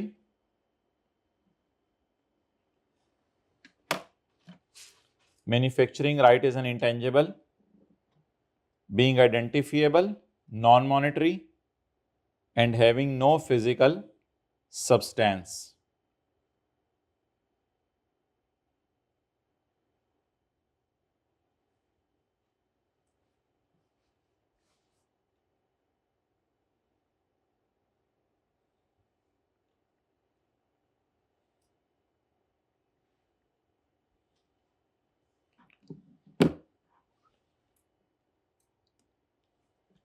अब सुने, दिस परचेज्ड इंटेंजिबल, इधर देखें, this purchased intangible will be recorded because economic benefits are probable and cost can be made reliably. ये बात थी इसमें। दिस परचेज्ड इंटेंजिबल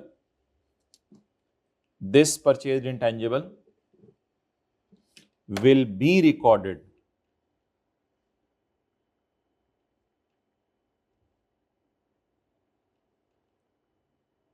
बोलें, because future economic benefits are probable and costs can be measured reliably।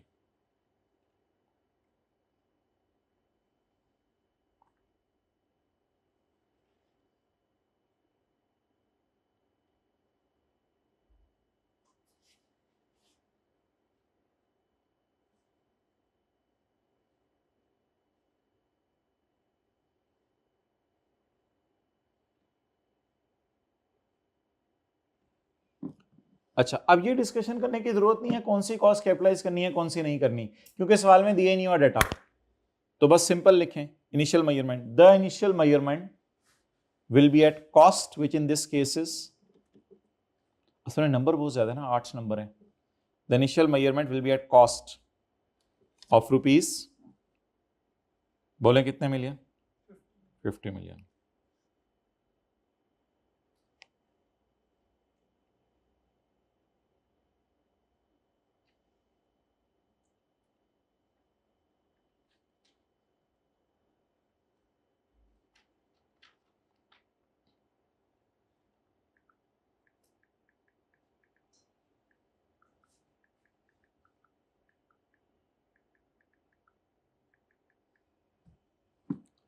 अब हमने discussion करनी है 31 दिसंबर 12 पे।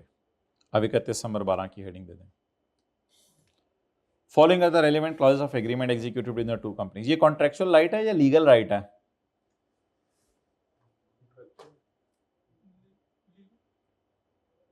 मेरे ख्याल से कॉन्ट्रेक्चुअल राइट है, from a well known multinational company खरीदे हमने, कॉन्ट्रेक्चुअल राइट है, लीगल राइट तो नहीं है। लीगल मतलब गवर्नमेंट ने तो नहीं दिया ना।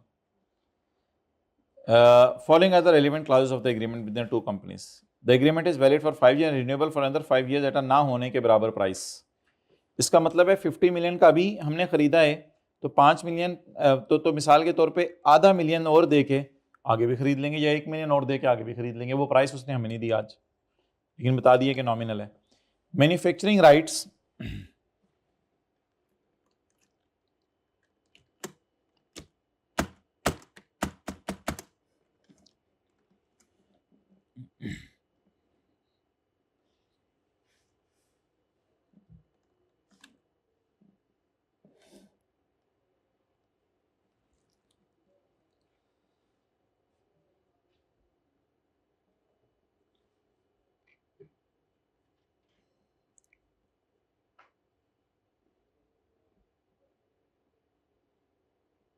मैन्युफैक्चरिंग राइट्स कौन सा सवाल है?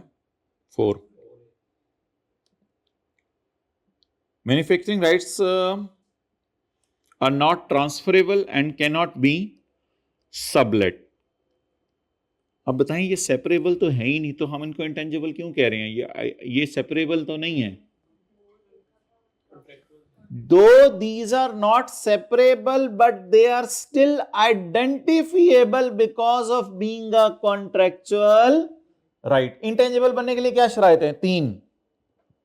नॉन मनी होना चाहिए, आइडेंटिफिएबल होना चाहिए और फिजिकल सब्सटेंस नहीं होना चाहिए.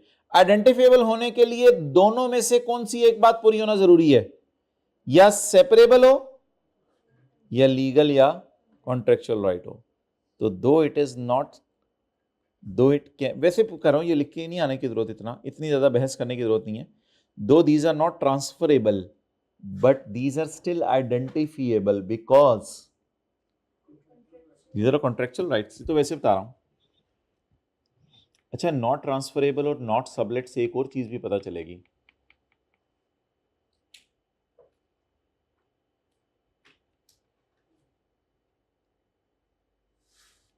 कि ना तो अब ये नॉट ट्रांसफरेबल की वजह से ना तो अब ये एक्टिव मार्केट में जाके कोई बिक सकते हैं, ना ये रिवैल्यू हो सकते हैं, और ना ये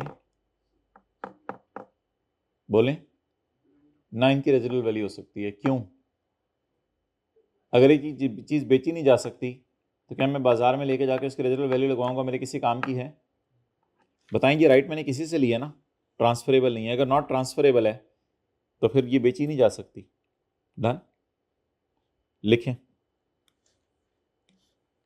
अच्छा, after erection of plant TfL started manufacturing the products. अच्छा, इससे कोई फर्क नहीं पड़ता कि आपने प्लांट इंस्टॉल करके प्रोडक्शन लेट शुरू किया. आप अमोर्टाइज इधर से ही करना शुरू करेंगे यकम जनवरी 12 को. वो आपका कसूर है, प्लांट लेट आया, ये तो अवेलेबल फॉर यूज था ना यकम जनवरी 12 से, इसलिए अमोर्टाइजेशन यकम जनवरी 12 से शुरू होगी. बहरहाल पहले 6 महीने में बड़ा कंपटीशन था तो आप डिजायर्ड रिजल्ट अचीव नहीं कर सके, तो इंपेयरमेंट टेस्ट से गुजार लीजिएगा. तो लिखें जी, हेडिंग ने 31 दिसंबर 12, 31 दिसंबर 12 में डिस्कशन करना शुरू करें.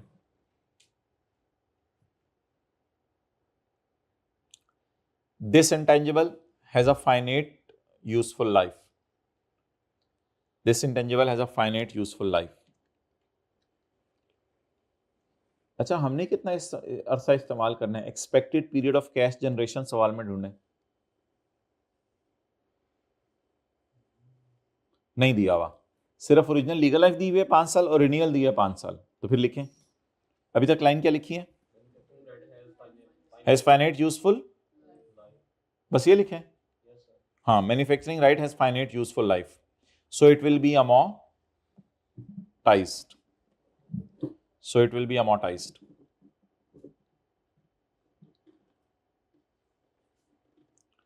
As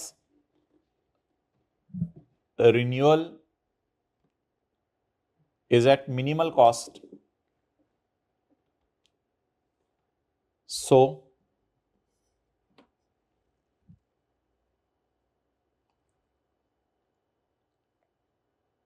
life for the purpose of amortization will be taken as life for the purpose of amortization will include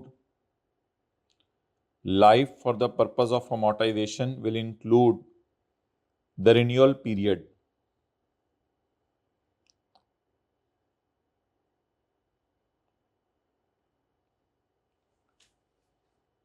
and it will be amortized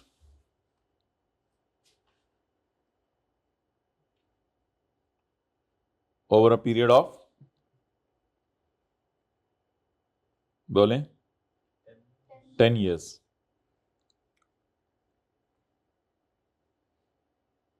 अभी हमारी डिस्कशन अमोर्टाइजेशन पे ही चल रही है.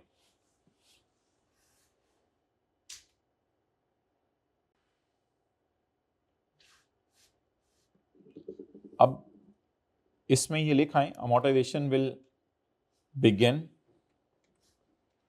कब से शुरू करें अमोर्टाइजेशन? यकम जनवरी से यकम जुलाई से. Amortisation will begin when asset is available for use.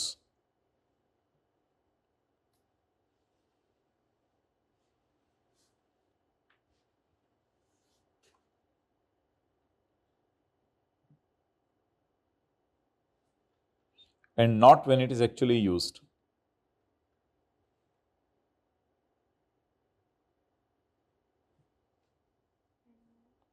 When it is actually, and not when it is actually used.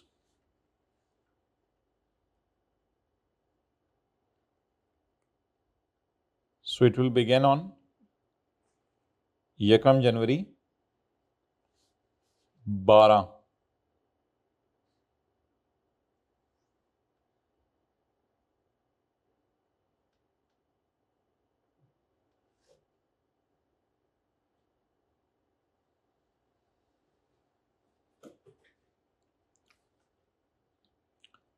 सो नहीं, एक चीज छोटी, रेजिडुअल वैल्यू रहेगी अमोर्टाइजेशन में.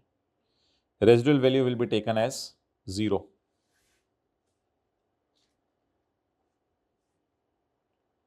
Because there is no active market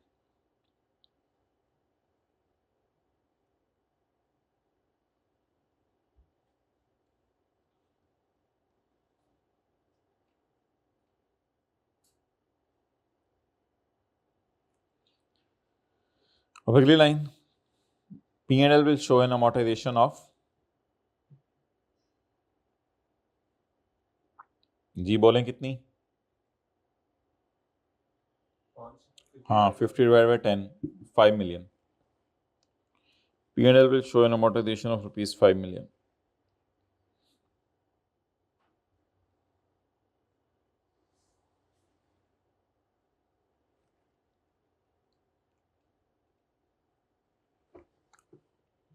आगे चलें. Impairment. As the project has not achieved the desired result, so it may be an indicator. As the product has not achieved its desired result, so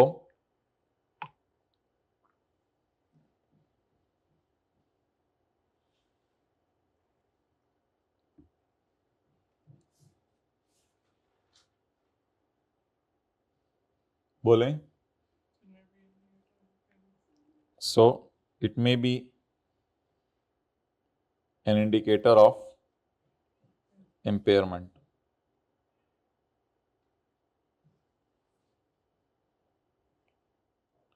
In that case, we will compare the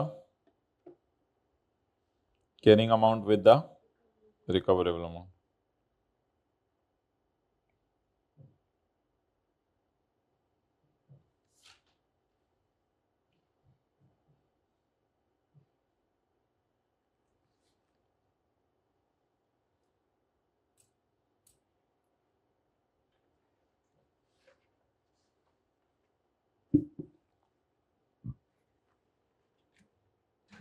आगे cost model या revaluation model लिखें. अच्छा, वैसे इसमें पता नहीं आईकैप क्यों बता के आया है एंड पे कि आपके पास चॉइस है या कॉस्ट मॉडल पे रखें या रिवैल्यूएशन मॉडल पे रखें. लेकिन अगर आपने ज़्यादा बता के आना है तो फिर आप बताएं कि if there is an active market तो रखा जाएगा कॉस्ट मॉडल पे. वैसे तो देखें, जब ऊपर लिख दिया ना कि ये एसेट ट्रांसफरेबल नहीं है, तो फिर एक्टिव मार्केट हो भी तो फिर मैं रीवैल्यू करके क्या करूँगा? बताएं ना. अगर ट्रांसफर में एक चीज़ को कर ही नहीं सकता तो फिर मार्केट में जाके एक्टिव मार्केट हो भी तो मैं जाके इसको बेच सकता हूँ.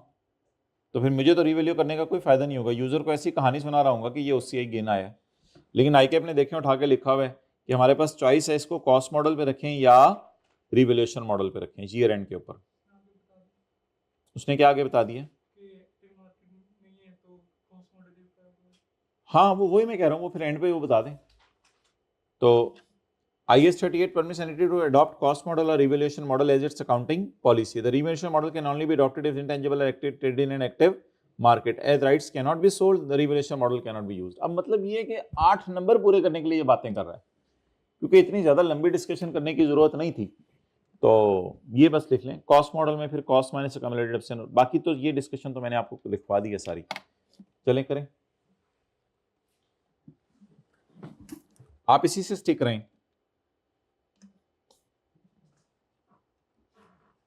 As per IS 38, entity may choose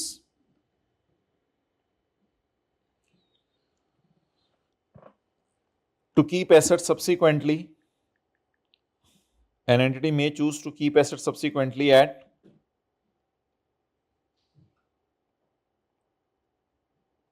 cost model or revaluation model.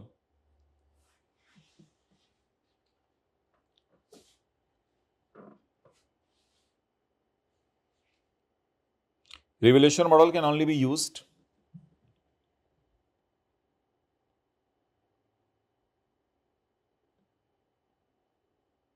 if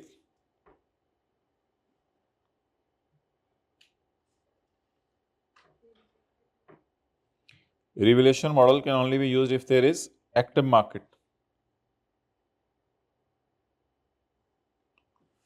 As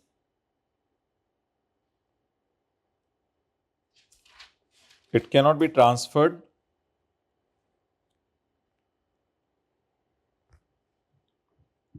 so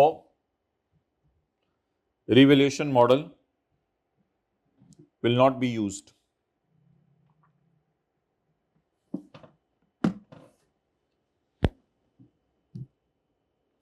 So under the cost model,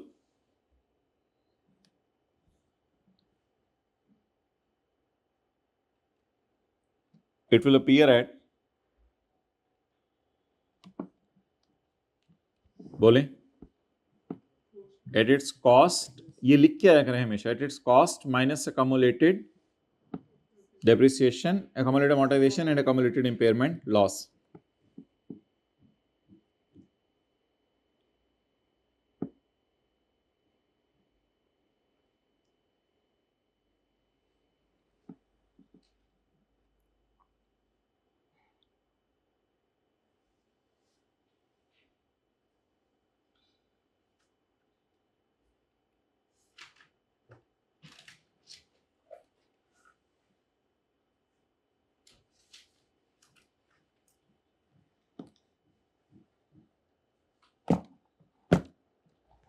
okay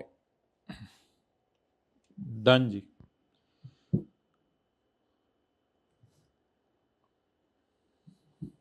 बस तो लिख दें, so it will appear at ₹40 million in 45, हाँ 45 million in balance sheet if not impaired, अगर impair ना हुआ तो।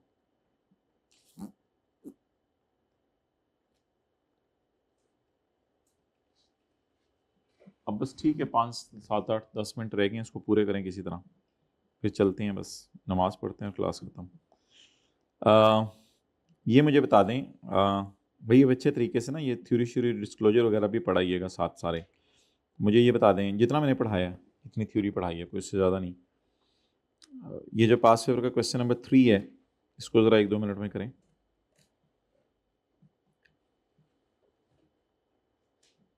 ELS developed and patented 2 vaccines, develop भी की और अपने नाम भी लगवा लिए at a cost of 160 and 120। तो पेटेंट अपने नाम लगवाने की अलग कॉस्ट नहीं दी, टोटल दी है। Based on market analysis, it is estimated vaccine A would generate revenue of 300 million per annum for next 5 years, whereas vaccine B would generate annual revenue of 80 million for an indefinite period. अच्छा, वैसे एक मजे की बात बताऊं, यहाँ पे आपको बिला वजह रेवेन्यू बेस्ड अमोर्टाइजेशन का मेथड लगाने की जरूरत नहीं है, अनलेस के सवाल कह दे। और कल हमने पढ़ा था कि रेवेन्यू बेस्ड इतना सजेस्टेड भी नहीं है, मेथड कौन सा लगाना चाहिए? Straight line. और इसमें जब रेवेन्यू है ही बराबर तो रेवेन्यू वाला मेथड लगाएं या स्ट्रेट लाइन लगाएं, जवाब तो वैसे भी सेम आना है। या तो रेवेन्यू डिफरेंट होता ना 300 200 250, वो तो फिर और बात होती। अब इसका जवाब सुने, इसका जवाब सुने। मैं जो है वो इसके जवाब को आपको रिकॉर्ड करके भेज रहा हूं। जो घरों में बैठे हुए हैं वो क्या कहते हैं, बस फिर रिकॉर्ड कर लें जरा अपना मोबाइल ऑन करके। आप लोग जो बैठे हैं आपको मैं जरा रिकॉर्ड करके भेजता हूं। तो IAS 38 का पास पेपर क्वेश्चन 3, इसको हम ऐसे लिख के आएंगे कि वैक्सीन ए, अगर आपने पूरा लिख के आना जो हमने अभी डिस्कशन की थी, vaccine A is an intangible asset. Vaccine A is an intangible asset and it will initially be recognized at its cost. It will initially be, इधर से देखें, vaccine is an intangible, it will initially be recognised at its cost. अब recording criteria लिखने की जरूरत नहीं है, इतना लंबा सवाल नहीं है। Initially be recognised at its cost, initially be measured at its cost of rupees इतने मिलियन। एज द क्या है वो life, as the life is finite, that is 5 years, so it will be amortized और 160 divided by 5 P&L में चला जाएगा। However, vaccine B is also an intangible asset and it will also initially be measured at its cost of rupees 120 million. However, as its life is indefinite, therefore indefinite, therefore it will not be amortized. However, it must be tested at impairment at each year and or if any indicator exists, well done, ये भी लिख सकते हैं। Point 2, 6 million was paid for a television advertising campaign that will cover a period of 6 months from यकम मई to 31 अक्टूबर। भाई मैंने आपको बता दिया था कि जब भी कोई चीज एनुअल फीस हो या 6 महीने की फीस हो या 9 महीने की फीस हो, उसके ऊपर आप प्री पेमेंट्स वाला टॉपिक लगाया करें। जिस तरह रेंट होता है, रेंट है, अगर आपने दिसंबर और जनवरी का दे दिया तो बोंगी मार के उसको P&L में नहीं डालना, दिसंबर वाले को P&L में डालना है, और अगर जनवरी वाला दे दिया दिसंबर में खड़े हो गए तो उसे बैलेंस शीट में प्री पेमेंट के तौर पर दिखाना है। तो एडवर्टाइजमेंट मानना कि P&L में जानी है, लेकिन ये बोंगी नहीं माननी कि सारी एडवर्टाइजमेंट P&L में ले जाए। 6 million was paid for a TV advertisement channel that will cover over a period of 6 months was paid। ओए पे हमारे साल कर दिया सारा, अगर पे ना हुआ तो फिर क्या मसला होता। फ्रॉम यकम मई टू 31 अक्टूबर, हमारा ईयर एंड बीच में आ गया 30 June. The directors believe that campaign would help, बोंगे ये ना हमें बताओ कि 2 साल का कैंपेन फायदा देगी, क्योंकि ये है ही एक्सपेंस, ये एसेट है ही नहीं।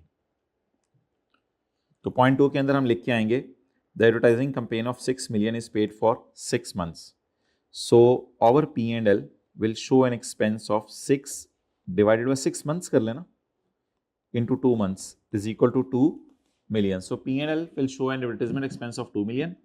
However, total payment is 6. Out of this, 4 million will be considered as a prepayment and it will appear in our statement of financial position. ये मैं आपको वॉइस रिकॉर्डिंग भेज रहा हूँ,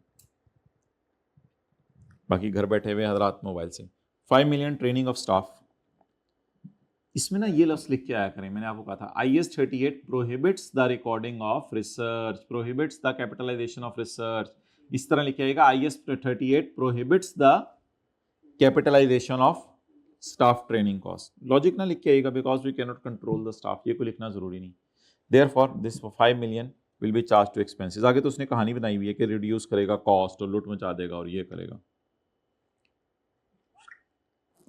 ओके 1 2 कोई फायदा नहीं, 3 4 हो गया, 5 हो गया, 6 हो गया, 7 हो गया, 8 हो गया, 9 लूट में बच गई। इससे तो आप लोगों ने ऐसे पढ़ा है, तो ये चीखे मारे। ये क्वेश्चन 14 हम करेंगे, इसमें असल में पेरेंट ने सब्सिडी को ना 90% एक्वायर किया है, तो वो कंसोलिडेशन के बाद फिर ये सवाल कर लेंगे, क्योंकि 100% एक्वायर वर्किंग मंथ थोड़ी सी चेंज होगी, क्योंकि हमने सब्सिडी को 90% एक्वायर किया है या पूरा एक्वायर किया है 90%, तो इसमें वो फिर कंसोलिडेशन के बाद ये इसमें हलवा लगेगी, वरना अभी तो मुश्किल लगेगी। अच्छा हाँ, शुक्र है, याद आ गया। ये जो आज हमने कॉन्सेप्ट पढ़े, इस कॉन्सेप्ट की रोशनी में एक क्वेश्चन बैंक का सवाल है, वो आप ज़रा मुझे करवा दें। होमवर्क तो आपका कोई नहीं होगा, बस पता नहीं कोई मैंने पेज एक दिया था बस पढ़ने के लिए, वही होगा। ये क्वेश्चन 6 पेज 1102, बस ज़बानी कर लें बैठे बैठे।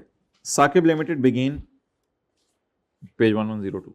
Sakib Limited began researching and developing an intangible. The following is a summary of cost that R&D department incurred each year. 2011, 12, 13. Cost listed above are incurred evenly throughout each year. ये क्या मतलब होता है evenly throughout each year? हर साल ये evenly है. इसका क्या मतलब होता है? सबको 12 से डिवाइड करें? नहीं, वो डिपेंड करेगा कि प्रोजेक्ट शुरू कब हुआ था. Included in the cost in 2011 are admin cost. इनमें एडमिन पड़ी हुई है 60,000 की. That are not considered to be directly attributable to R&D. अभी मैंने कहा था एडमिन को डालना है अगर डायरेक्टली एट्रीब्यूटेबल लिखा हो. इसने क्या कहा है? डायरेक्टली एट्रीब्यूटेबल नहीं है. Included in the cost in 2011 admin cost that are not considered as directly attributable to R&D. इसका मतलब है हमारी जो कॉस्ट बच गई जिस पे हमने बहस करनी है वो कितनी है? वो फिर साइंसदानों की तनख्वाहें होंगी. नॉर्मली ना यही होता है, साइंसदानों की तनख्वाहें होती हैं. The first 2 months of the year were dedicated to research. Oh, first 2 months of the year, इसका मतलब है प्रोजेक्ट जगह जनवरी 11 से शुरू हुआ है. First 2 months of the year का मतलब ये है कि प्रोजेक्ट जगह जनवरी 11 से शुरू हुआ है. बड़ा तेज निकला है. The first 2 months of the year were dedicated to such. Then development began on Yakam March, but all 6 criteria were met on Yakam April. अब बता दें 1,20,000 में से कैपिटलाइज कितना होगा? मुझे तो उसने एंट्रीज मांगी हुई हैं. एंट्री ऐसे कर लेते हैं ना, एक्सपेंस में डाल देते हैं. ये वाला 60,000 भी एक्सपेंस में ना डाल दें. एडमिन वाला इस तरह कर लेना अगर आपको समझ नहीं आ रहा. यानी 60,000 और बाकी बच गया 1,20,000. 60,000 को भी डाल दें उसमें एडमिन में, एक्सपेंसेस में, और बाकी कितना बचा था? 120. 120 पूरे साल का है. 120 पूरे साल का है इनटू जनवरी फरवरी रिसर्च और मार्च में बुरी वाली डेवलपमेंट. जी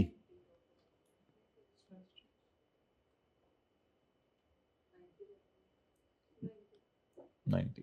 और इंटेंजिबल में कितना डालना है? इंटेंजिबल में डालना है 120 डिवाइडेड बाय इनटू 9. और कैश कितना? 180. वो मैच कर लिया. एक इस सवाल में हमने नई चीज देखी कि एडमिन एक्सपेंसेस ये आए हैं, बाकी तो पुराना काम ही किया. सवाल में देखिए लाइन लिखी हुई है ना, that are not considered as. अच्छा जी, अब 2012 में तो कोई मसला नहीं होना चाहिए ना, क्योंकि अच्छी डेवलपमेंट शुरू हो चुकी है. पता नहीं अब क्या बनेगा. Included in cost in 2012 admin cost that are considered to be directly attributable to research. इसमें 20 पड़ा हुआ है वो डायरेक्टली एट्रीब्यूटेबल, और बाकी 80 तो वैसे ही साइंसदानों की तनख्वाह होगी. बाकी 80 की तो वैसे ही टेंशन नहीं. और पड़ा हुआ एडमिन भी पड़ा रहने दें तो कैसे एंट्री होगी? ये 2011 की एंट्रीज होगी. 2012 में इंटेंजिबल वर्क इन प्रोग्रेस करना चाहिए वैसे हमें. कितना? 100. Included in cost in 13 are training cost of 30 that are considered directly attributable to R&D. Training के साथ डायरेक्टली एट्रीब्यूटेबल ना लिख जालिम. ट्रेनिंग, मार्केटिंग, एडवर्टाइजमेंट, इसके साथ डायरेक्टली एट्रीब्यूटेबल ना लिख. एडमिन, सेलिंग और जनरल ओवरहेड्स मैंने लफ्ज पढ़ाया उधर, उसके साथ अगर डायरेक्टली एट्रीब्यूटेबल लिखा हो तो. अब 13 में मुझे तो लग रहा है प्रोडक्ट खत्म ही नहीं हो रहा, प्रोजेक्ट ही चल रहा है. खत्म होना तो प्रोजेक्ट का बताया ही नहीं. इंटेंजिबल डेबिट और ट्रेनिंग एक्सपेंस डेबिट. एक्सपेंस कितना और इंटेंजिबल? कैश 8. अब क्या करें? और ईद से पहले कोई और स्टैंडर्ड शुरू कर दें? चलो जाएं फिर. हाँ कल सऊदी अरब में ईद है.